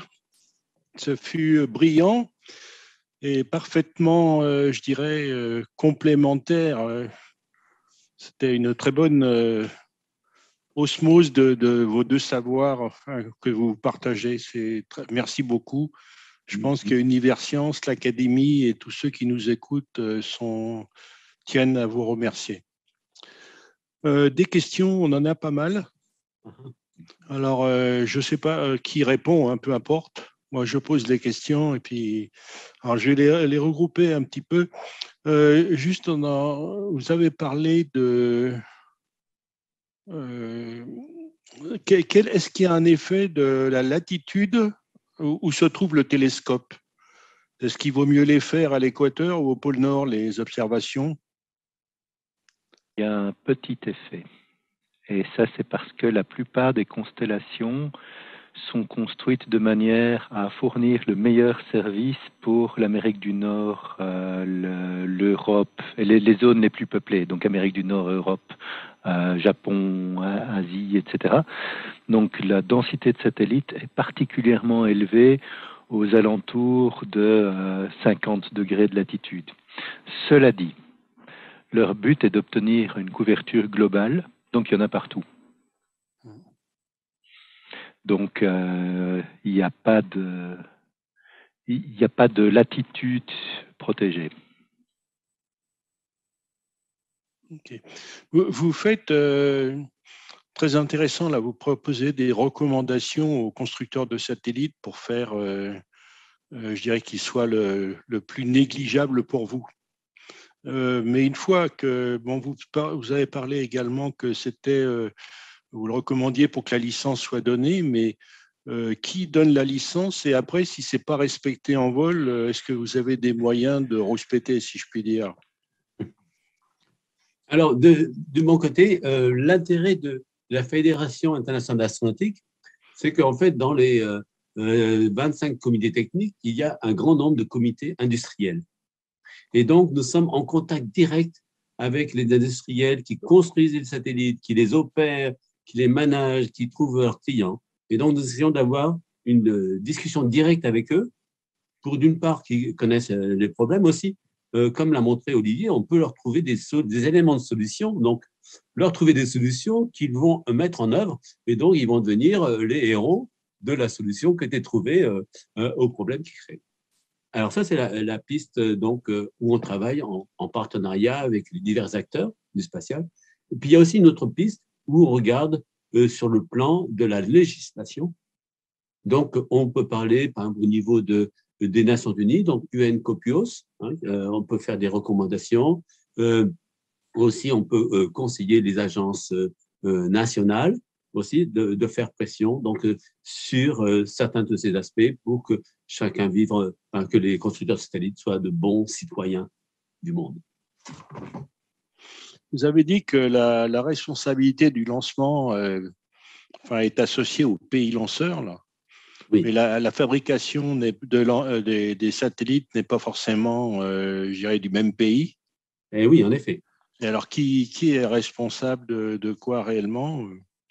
Parce que le pays lanceur ne peut pas vérifier la qualité des satellites ou…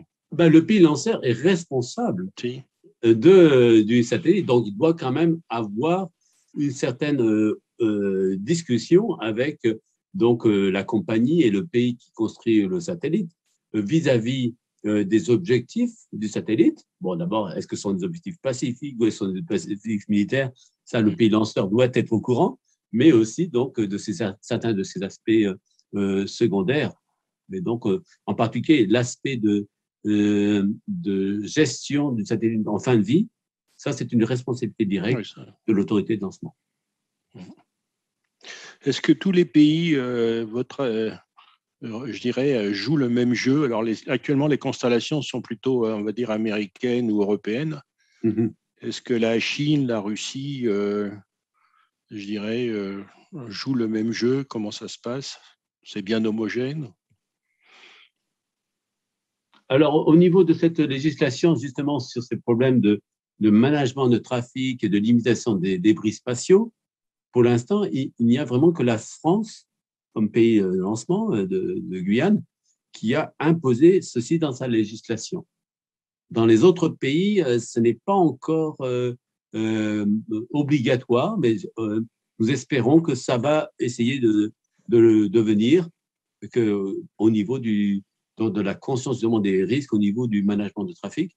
Et on pourrait dire que si on a un code de la route, hein, comme c'est le traffic management, c'est un code de route, on doit éviter d'entrer en collision avec les autres véhicules. Ça, c'est un premier point. Mais aussi, on doit allumer ses feux au bon moment. On pourrait dire aussi que le code de la route spatiale, on doit éviter d'allumer ses feux sur les observatoires astronomiques sur Terre. On pourrait donc pousser un petit peu l'analogie, avoir un code de la route spatiale. Si je peux me permettre, j'avais une question sur les recommandations que vous avez présentées.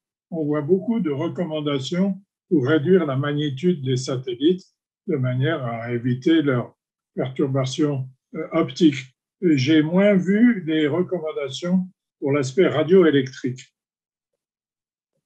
Oui, en fait, c'est vrai que là, nous avons, dans cette pension, nous avons insisté sur les aspects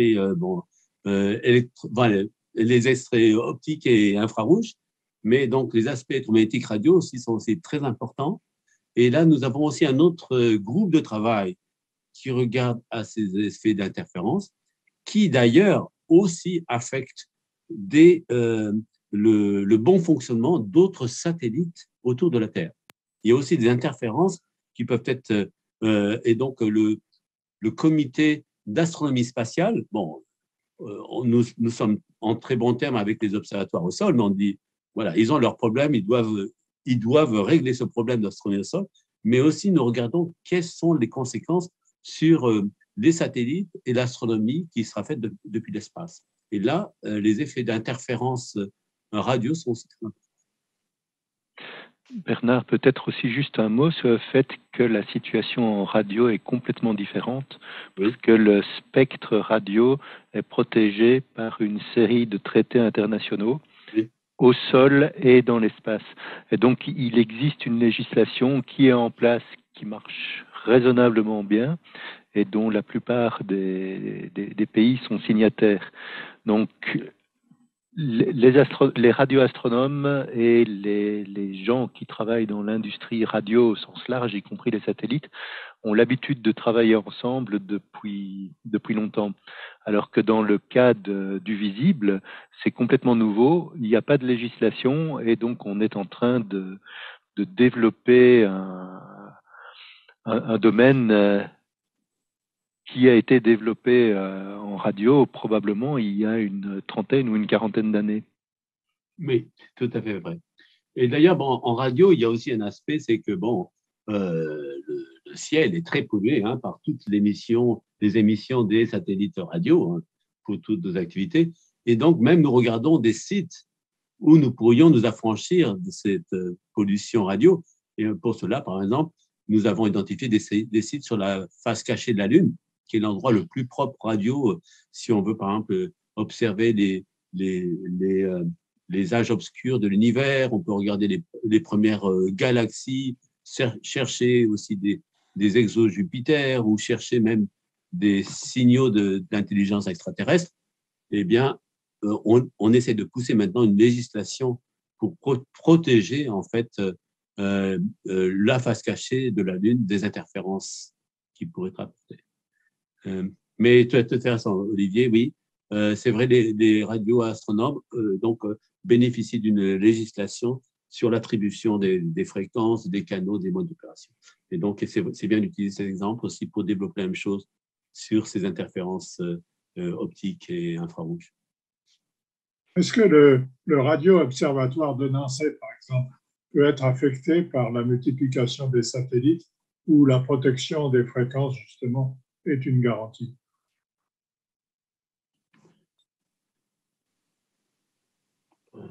Ok, en deux mots, le radiotélescope de Nancy travaille à des très grandes longueurs d'onde qui sont pratiquement pas utilisées pour les communications avec les satellites.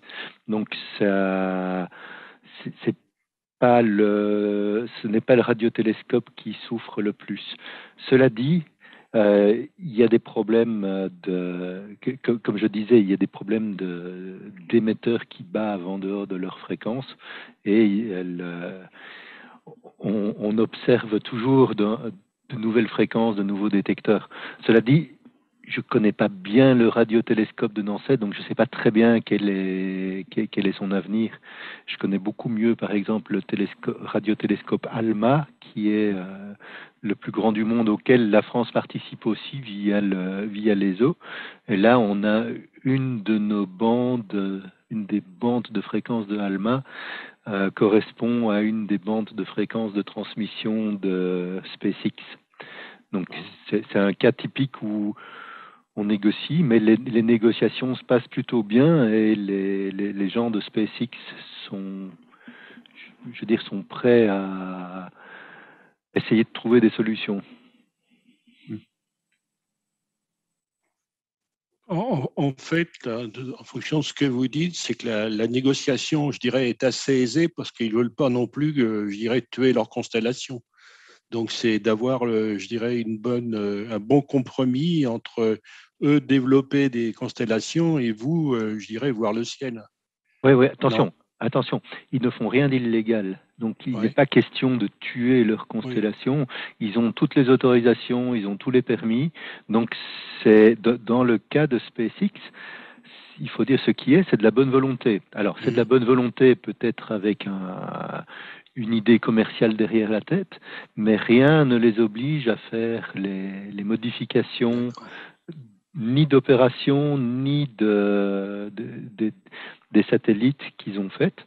Alors, ils ont sacrifié un satellite et ils en ont modifié plusieurs milliers pour nous.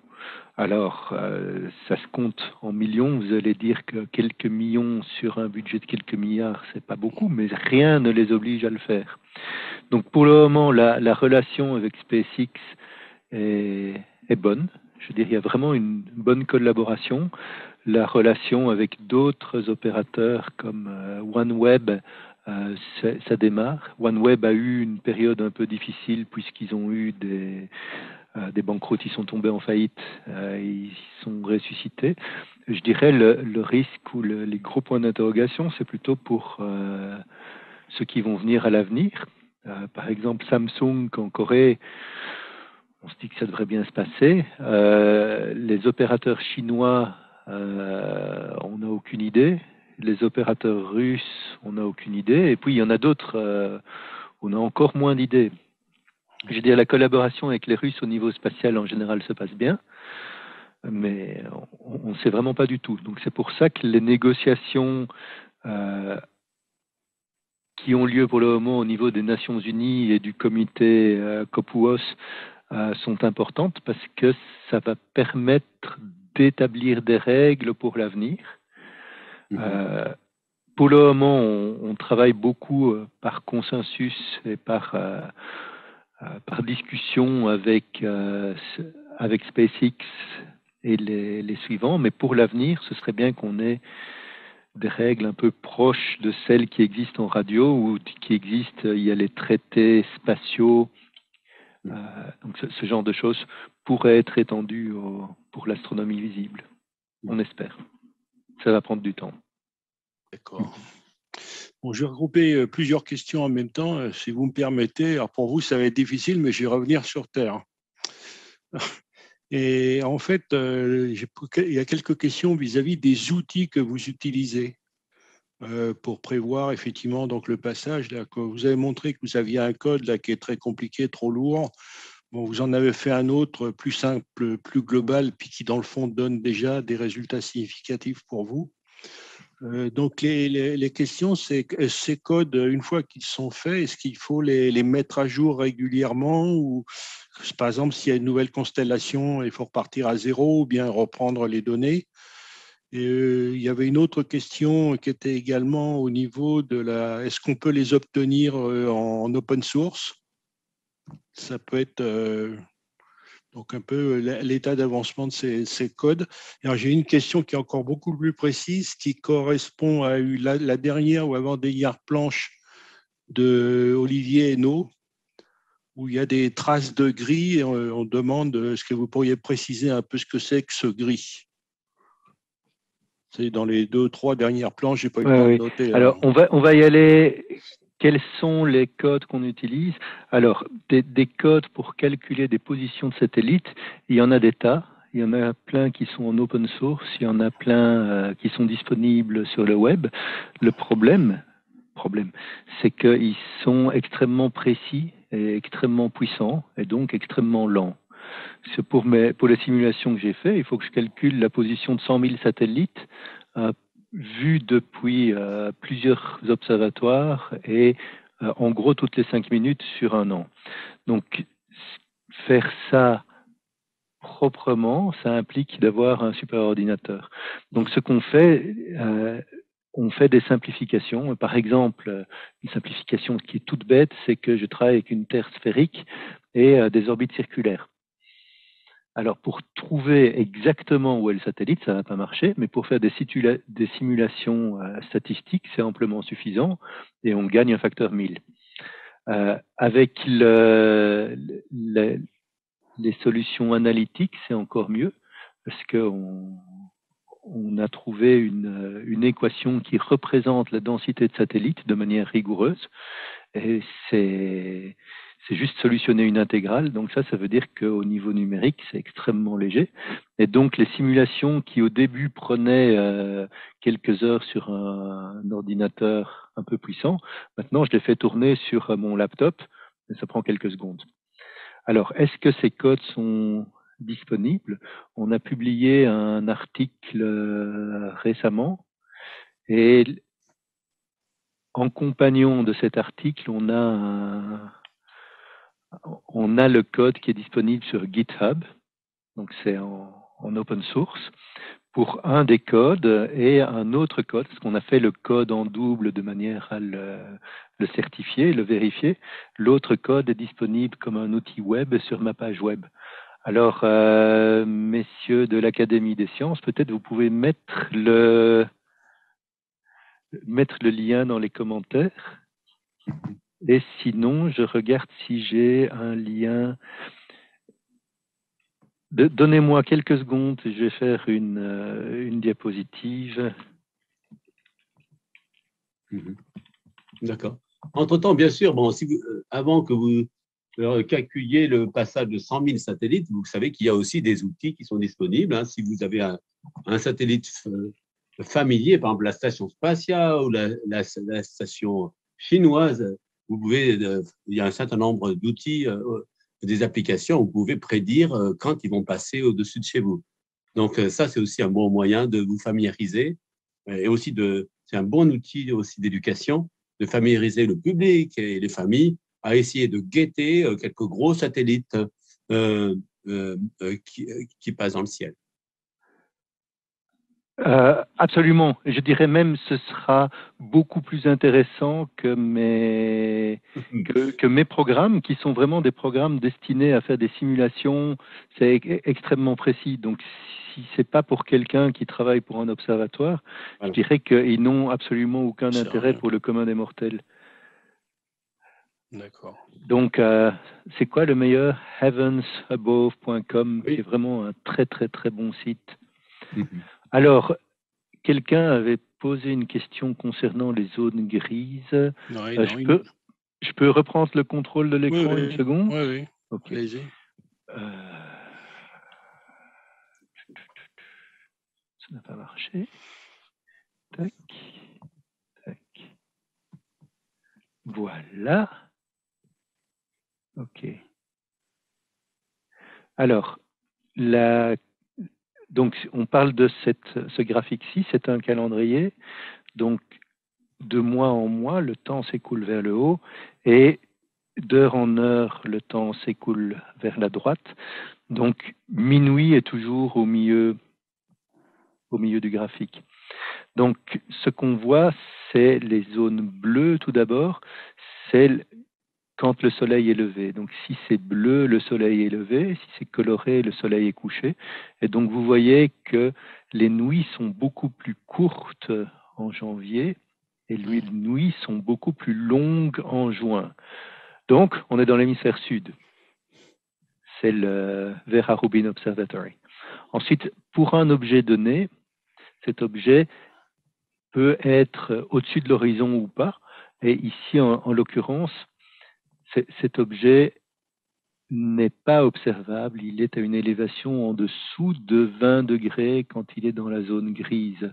Donc c'est pour ça que zone grise, parce que l'objet n'est pas observable.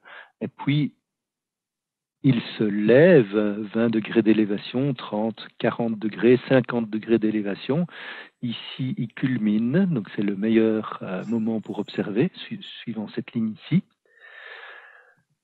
Quoi d'autre? Vous avez les lignes moins 6, moins 12, moins 18. Ce sont les crépuscules civils, nautiques et astronomiques. Donc les observations, normalement, se passent à l'intérieur des lignes bleues. Donc pour cet objet-ci, le meilleur moment pour l'observer, ce serait probablement ici, c'est-à-dire vers début décembre, vers minuit, si c'est faisable. Sinon, à peu près n'importe quel moment dans cette bande, quand l'objet est au plus haut, à 50 degrés, et quand le fond de ciel est noir. Si vous voulez, ceci s'est fait avec l'outil web qui est disponible sur ma page web. Donc, cherchez sur eso.org comme mon observatoire et cherchez mon nom et puis il y a des liens. Sinon, je vais essayer de mettre un lien quelque part. J'espère que ça répond à la question. J'aurais deux questions plus générales. Là, on voit qu'il y a un problème.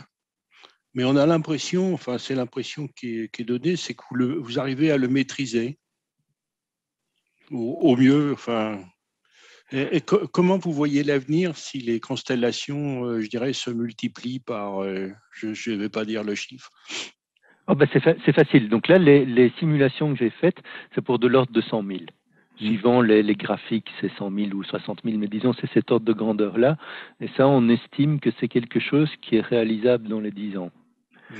Alors, 100 000. Et vous voyez, à 100 000, on est à une situation où la plupart des observatoires seront affectés, mais ce sera gérable, sauf quelques-uns où il va falloir qu'on soit créatif. Si on va à un facteur 10 plus, disons 1 million ou 10 millions, on va être protégé par tout à fait autre chose, qui est la surpopulation des orbites. Et c'est quelque chose dont on n'a pas du tout parlé aujourd'hui, mais qui rend nos petits camarades de l'ESA ou de la NASA extrêmement nerveux. C'est le fait que s'il y a des collisions dans les orbites basses, ça peut avoir des conséquences absolument tragiques. J'imagine que certains d'entre vous ont vu ce film absolument grandiose hollywoodien. C'était quoi, Gravity, où le télescope spatial explose au début du film. Alors, sans rentrer dans des commentaires cinématographiques, cette séquence-là est raisonnablement réaliste. C'est-à-dire, on pourrait arriver à ce qu'on appelle un syndrome de Kessler, c'est-à-dire un satellite est détruit par une collision, tous les fragments partent sur des orbites dans tous les sens et provoquent d'autres collisions qui provoquent des débris, qui provoquent des collisions. Et donc, on pourrait arriver assez vite à un scénario apocalyptique où toutes les orbites basses, ou une partie des orbites basses, sont rendues inutilisables par énormément de débris. Donc c'est quelque chose qui est pris extrêmement au sérieux par les agences spatiales, c'est quelque chose qui est pris extrêmement au sérieux par les opérateurs. Nos amis de Starlink sont assez paranoïaques sur le sujet. Les gens de OneWeb expliquent que la partie la plus sûre de leur satellite, c'est la partie qui permet de les cracher dans l'atmosphère en fin de vie. Donc c'est vraiment ça qui est le plus... Oui, mais donc c'est quelque chose qui est extrêmement important. Alors ça veut dire quoi? Ça veut dire que mettre 100 000 satellites en orbite basse, c'est à peu près réaliste. On devrait pouvoir y arriver. Et avec un peu de chance, il n'y aura pas de collision. En mettre 1 million, ça devient extrêmement compliqué. En mettre 10 millions, je pense que c'est vraiment pas possible. Ce qui veut dire que du point de vue des astronomes, on est protégé par les lois de l'astronautique. Ça va être horriblement difficile de remplir les orbites basses à un niveau qui nous empêchera de travailler. Donc, ça, c'est la bonne nouvelle. Oui, enfin, ceci dit, c'est vrai que ça doit être assorti de toute une série de mesures. Et pour cela, par exemple, l'Agence spatiale européenne a une initiative qui est générale, qui s'appelle Sécurité dans l'espace. Donc, il y a plusieurs volets. Il y a une partie débris spatiaux. Il y a une autre partie qui est aussi météospatiale et autres. Et puis, protection des astéroïdes qui vont éradiquer la vie sur Terre. Mais sur les aspects débris spatiaux, il y a donc des actions. Donc, c'était ce qui avant était du Space Situational Awareness. Donc, il y a aussi toute une partie de survey donc, optique des satellites, survey radar aussi. Il y a une autre technique qui est utilisée où on utilise donc des tirs laser pour obtenir avec grande précision les orbites des débris ou satellites ou des débris donc qui ne sont pas contrôlés. Et puis, donc, il y a toute une série de technologies où on regarde donc des possibilités de rendez-vous et de déorbitage de certains des satellites qui pourraient devenir dangereux. Parce que c'est vrai, si on arrive bien, si on peut donc maintenir un troupeau de 100 000 satellites en orbite basse, si on a bien toutes les coordonnées et s'ils ont des manœuvres d'évitement. Mais si, en plus, il y a un certain nombre de satellites qui ne sont pas contrôlables en orbite, et donc là, il y a un risque de collision de première génération. Et donc, c'est ça qu'il faut aussi essayer d'éviter, donc avec à la fois des surveillances, mais aussi des stratégies d'évitement. Et puis des stratégies de nettoyage, donc clean space, or clear space. Clean space. OK, merci. Je vais vous poser la dernière question. En fait, moi, je rencontre souvent des jeunes, puis on en parle dans les questions. Il y a beaucoup de jeunes qui veulent être astrophysiciens. Donc, vous êtes tout à fait adapté pour répondre, on dirait, à leur demande. C'est en fait, qu'est-ce qu'il faut faire comme étude, comment s'organiser, etc. Et puis, globalement, est-ce qu'il y a un marché significatif pour tous ceux qui sont passionnés, parce qu'il y en a beaucoup? La réponse brève, oui. Je crois qu'on est vraiment dans un âge d'or au niveau du nombre de télescopes et de la qualité des télescopes disponibles. Donc au niveau des quantités de données, c'est absolument extraordinaire. Aussi au niveau du nombre d'astronomes. Je dirais quand j'ai commencé, on me disait « Oh là là, c'est bouché, tu vas jamais avoir un boulot ». Maintenant, la situation est inversée. On a du mal à trouver des jeunes astronomes. Donc, on engage. On engage à l'ESO. On engage dans les pays européens, je dirais en partie grâce à l'ESO et à tout le mouvement qui est créé. C'est-à-dire qu'il y a des instituts qui travaillent sur les télescopes, sur les instruments, sur les données. Il y a une floraison de télescopes spatiaux, Hubble, mais aussi tous les autres, en particulier les télescopes de l'ESA. Donc il y a vraiment énormément de choses à faire. Alors, ce qu'il faut faire comme étude, c'est facile, hein, c'est une thèse. Donc il faut faire quelque chose de scientifique. Je ne suis pas français, de sorte que, et ça fait longtemps que j'ai fait mes études, de sorte que ne prenez pas ce que je dis trop au sérieux, enfin vérifiez en tout cas. Je dirais quelque chose comme un DEA et un master en physique, astrophysique, et puis une thèse en astrophysique, et puis 1 ou 2 postdocs de par le monde, et puis finalement trouver un boulot. Oui, donc c'est clair. Bon, j'ai connu la filière française, mais après, je suis allé dans une filière plus internationale. Bon, en France, moi, j'ai étudié, en fait, j'ai fait physique, école normale, et aussi j'ai fait l'agrégation de physique, mais en même temps, j'avais fait une thèse.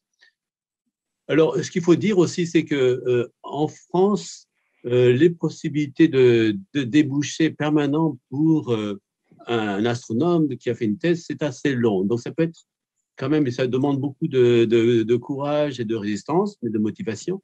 Mais on doit dire aussi que se former à l'astrophysique, à la recherche en astrophysique, ça permet aussi d'avoir des débouchés dans d'autres domaines.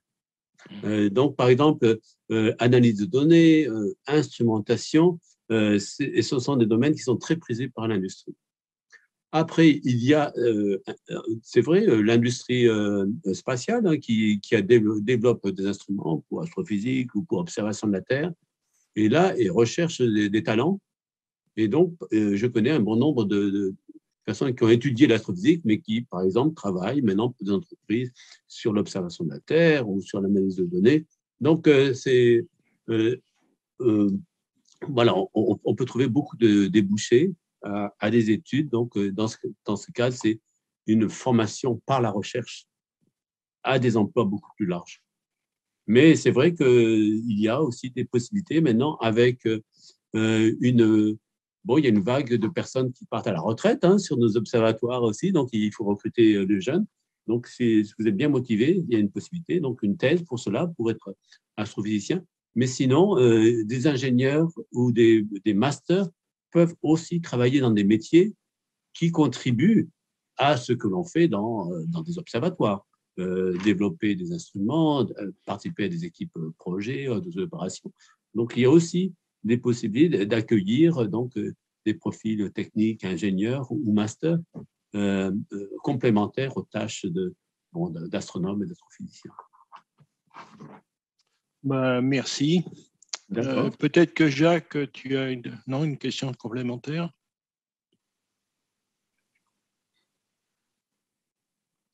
Non, je n'ai pas de commentaires particuliers ni de questions supplémentaires. Je crois surtout qu'il faut remercier nos deux conférenciers qui non seulement ont été très complémentaires l'un de l'autre, mais qui nous ont passionnés et qui ont été très clairs dans leurs explications et leurs présentations. C'est un plaisir. Messieurs, vous avez quelque chose à ajouter ou non? Écoutez, nous, on vous remercie parce que c'était vraiment très, très, très intéressant. Hein. Moi qui n'avais pas trop quitté l'atmosphère, je dirais, dans toute ma carrière, pour une fois, j'ai été dans les étoiles un peu plus et donc c'était passionnant. J'espère que les jeunes, comme vous le dites, on a bien compris que les jeunes avaient la place pour y venir et également qu'il y avait des startups peut-être qui pouvaient se poser des questions sur tous vos besoins. Donc, il y a certainement, je dirais, la préparation de l'avenir et le relais, comme vous dites, puisqu'il y en a certains qui vont partir en retraite. Moi, c'est déjà fait, donc le problème est résolu. Oui. Mais effectivement, oui, bien sûr. Effectivement, pour les jeunes, c'est merveilleux. Écoutez, merci beaucoup hein, pour ce doublé là, européen, on va dire, hein, puisqu'on est entre Paris, Munich, Amsterdam, et puis tous ceux qui sont un peu partout en France ou je ne sais pas où. À la prochaine occasion. Donc, votre prochain séminaire est peut-être aussi d'aller avec Olivier sur le plateau de VLT. Ça serait bien aussi d'avoir un événement là-bas. Oui. Là, de toute façon, votre tout est sur YouTube. Hein, vous pouvez le revoir, etc. Très bien. Bon, écoutez, merci beaucoup. Je vais juste passer une dernière planche pour ceux qui sont encore avec nous. Pour rappeler que notre prochaine conférence, notre prochain rendez-vous aura lieu en présentiel à la Villette, doublé avec, je dirais, avec YouTube. Hein, donc, on pourra toujours le suivre de l'extérieur. Le mercredi 18 mai à partir de 14h30. Donc, le thème, c'est de voir un peu les progrès de la décarbonation pour l'aéronautique, qui est un problème assez délicat. Donc, Philippe Novelli de l'ONERA nous parlera un petit peu de toutes les solutions pour résoudre ce problème de décarbonation et d'arriver à des avions propres. Et on voit également qu'il y a une des premières réalisations qui est en fait la mise en vol, la mise officielle, la certification en fait d'un petit avion électrique. Et ça sera présenté par Jean-Luc Charon, qui est le président de la FFA, Fédération française d'aéronautique. Voilà, ce que je peux dire, c'est merci à tout le monde. Merci à Universcience, à toute l'équipe technique qui qui a assuré cette retransmission. Merci à nos deux auteurs. Merci à mes collègues de l'Académie qui nous ont aidés là, pour faire tout ça. Et puis, je vais vous dire donc au mercredi 18 mai à 14h30. S'il y avait des questions complémentaires, elles peuvent toujours être envoyées à l'Académie et on les transmettra à nos deux brillants orateurs. Merci à tous et bonne soirée. Merci. Au revoir. Au revoir.